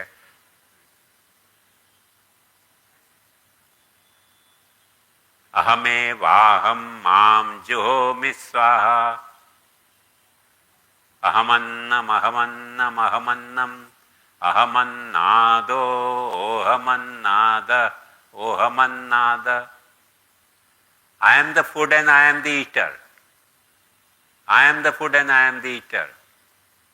Suvarna Jyoti, this is a golden truth, golden light. તો જ્યારે હું એમ કહી રહ્યો છું કે હું ઈટર પણ છું અને હું ફૂડ પણ છું, તો અહમેવાહમ મામ જુહોમિ સ્વાહા. હું મારા અહમને પોતાને મારા અહમમાં ઝોંકી રહ્યો છું, આહુતિ આપી રહ્યો છું. So it ceases to be personal ahankar. It becomes universal ahankar. So there is a universal ahankar and there is a personal ahankar. And there can be personal ahankar only limited to your indri. તમને કદાચ ખ્યાલ હોય કે નહીં, યહૂદી menu નહોતો, violin વગાડતો હતો. એ જે બહુ પકડવાનો અંગૂઠો હતો ને એનો 56 લાખ પાઉન્ડનો વીમા હતો, હાથનો નહીં. એનો અહંકાર સિકડને કેટલો નાનો થઈ ગયો? 56 લાખ પાઉન્ડનો એનો બહુ પકડવાના અંગૂઠાનો વીમો હતો. અરે પોતાનો વીમો કરાવ્યો હતો નહીં. He had a ego of being violent player, જે રવિશંકરને લઈ ગયો ત્યાં. એ રવિશંકરને લઈ ગયો કારણ કે રવિશંકર પોપ્યુલર થયો યહૂદી મેન્યુ. એનો અહંકાર હતો, concentrated only to the thumb. બોડીમાં અહંકાર નહોતો.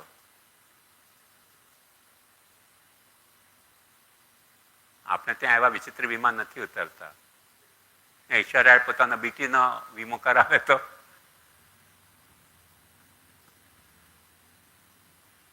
કરાવી શકે. ડિપેન્ડ્સ કે તમને અહંકાર ક્યાં છે, કેટલો તમે એક્સટેન્ડ કરી રહ્યા છો, કેટલો તમે એને કન્સ્ટ્રેન્ટ કરી રહ્યા છો. એવી મમતા પણ તમારી કેટલી એક્સટેન્ડેડ છે કેટલી કન્સ્ટ્રેન્ટ છે. તો ઇટ ઇઝ નોટ અવર. એ અહંતા આપણે કરી જ નથી, ના એ મમતા આપણે કરી છે. તમે મિથ્યા માનો તો તમને ડેફિનેટલી એક થિયોરિટિકલ સ્કોપ મળે છે. થિયોરિટિકલ સ્કોપ મળે છે કે સિન્સ ઇટ ઇઝ મિથ્યા, it's an illusion, and since you become aware you can get rid of it. તો જીવના પાર્ટમાં તો ખાલી એને કંટ્રોલ કરવાનું જ આવી શકે છે ને, બીજું એ તો કરી શકે. દેખ, શ્વાસ લેવાની મશીન આપણે શરૂ નથી કરી, પણ પ્રાણાયામમાં કંટ્રોલ કરી શકીએ કે ન કરી શકીએ? કરી શકીએ ને. એક્ઝેક્ટલી એ રીતે એમ કામ ક્રોધને પણ આપણે કંટ્રોલ કરી શકીએ. ન્યુલિફાય કરવું કહેવા માટે લોકો કહેતા હોય છે, પણ થિયોરિટિકલી પોસિબલ નથી લાગતું. That's why I say it's an eligibility, not sadhana. અહીંયા રાખીએ.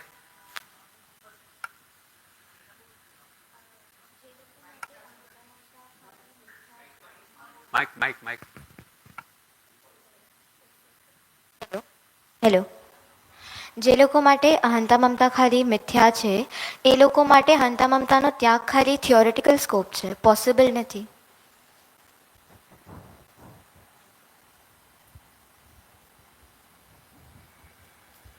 બહુ પ્રસિદ્ધ જોક છે કે શાસ્ત્રીજી પ્રવચન કરી રહ્યા હતા કે આખું જગત મિથ્યા છે. ત્યાંથી રાજા ગુજરી રહ્યો હતો, એને ગુસ્સો આવી ગયો. એને કહ્યું છોડો આના ઉપર હાથી. હાથી આવ્યો ને એમને ક્રશ કરવા, તે ભાગ્યા. તેમણે કહ્યું હવે કેમ ભાગી રહ્યા છો? આ હાથી તો મિથ્યા છે. એને કહ્યું તું બેવકૂફ છે, ભાગવું એ મિથ્યા છે. ભાગવું ક્યાં સત્ય છે? કોણે કહ્યું કે ભાગવું સત્ય છે? એટલે ગજો મિથ્યા પલાય ન મિથ્યા, આ બધું મિથ્યા. આવ્યું ખ્યાલમાં? મિથ્યામાં તો બધું મિથ્યા જ હોય ને. એટલે પછી એક નામ જ થઈ ગયું ને મિથ્યા, બાકી કામ તો બધું એનું જ છે ને. જે રીતે જે સત્ય માને છે જેવી રીતે ભાગે છે હાથીથી, એ રીતે મિથ્યા માનનારા પણ ભાગે છે. અંતર કેટલું પડે કે ભાગવાને સત્ય નથી માનતો, મિથ્યા માને છે. એટલો જ અંતર પડે, વધારે અંતર ન પડે. રખાયા? દૃઢ ચરણન કેરો ભરોસો, દૃઢ ચરણન કેરો. શ્રી વલ્લભ નખ ચંદ્ર છટા બિન, સબ જગ માં જ અંધેરો ભરોસો, દૃઢ ચરણન કેરો. साधन और नहीं आकली में जासो निवेरो। सूर कहा कहे द्विविध आंधरो, बिना मोल को चे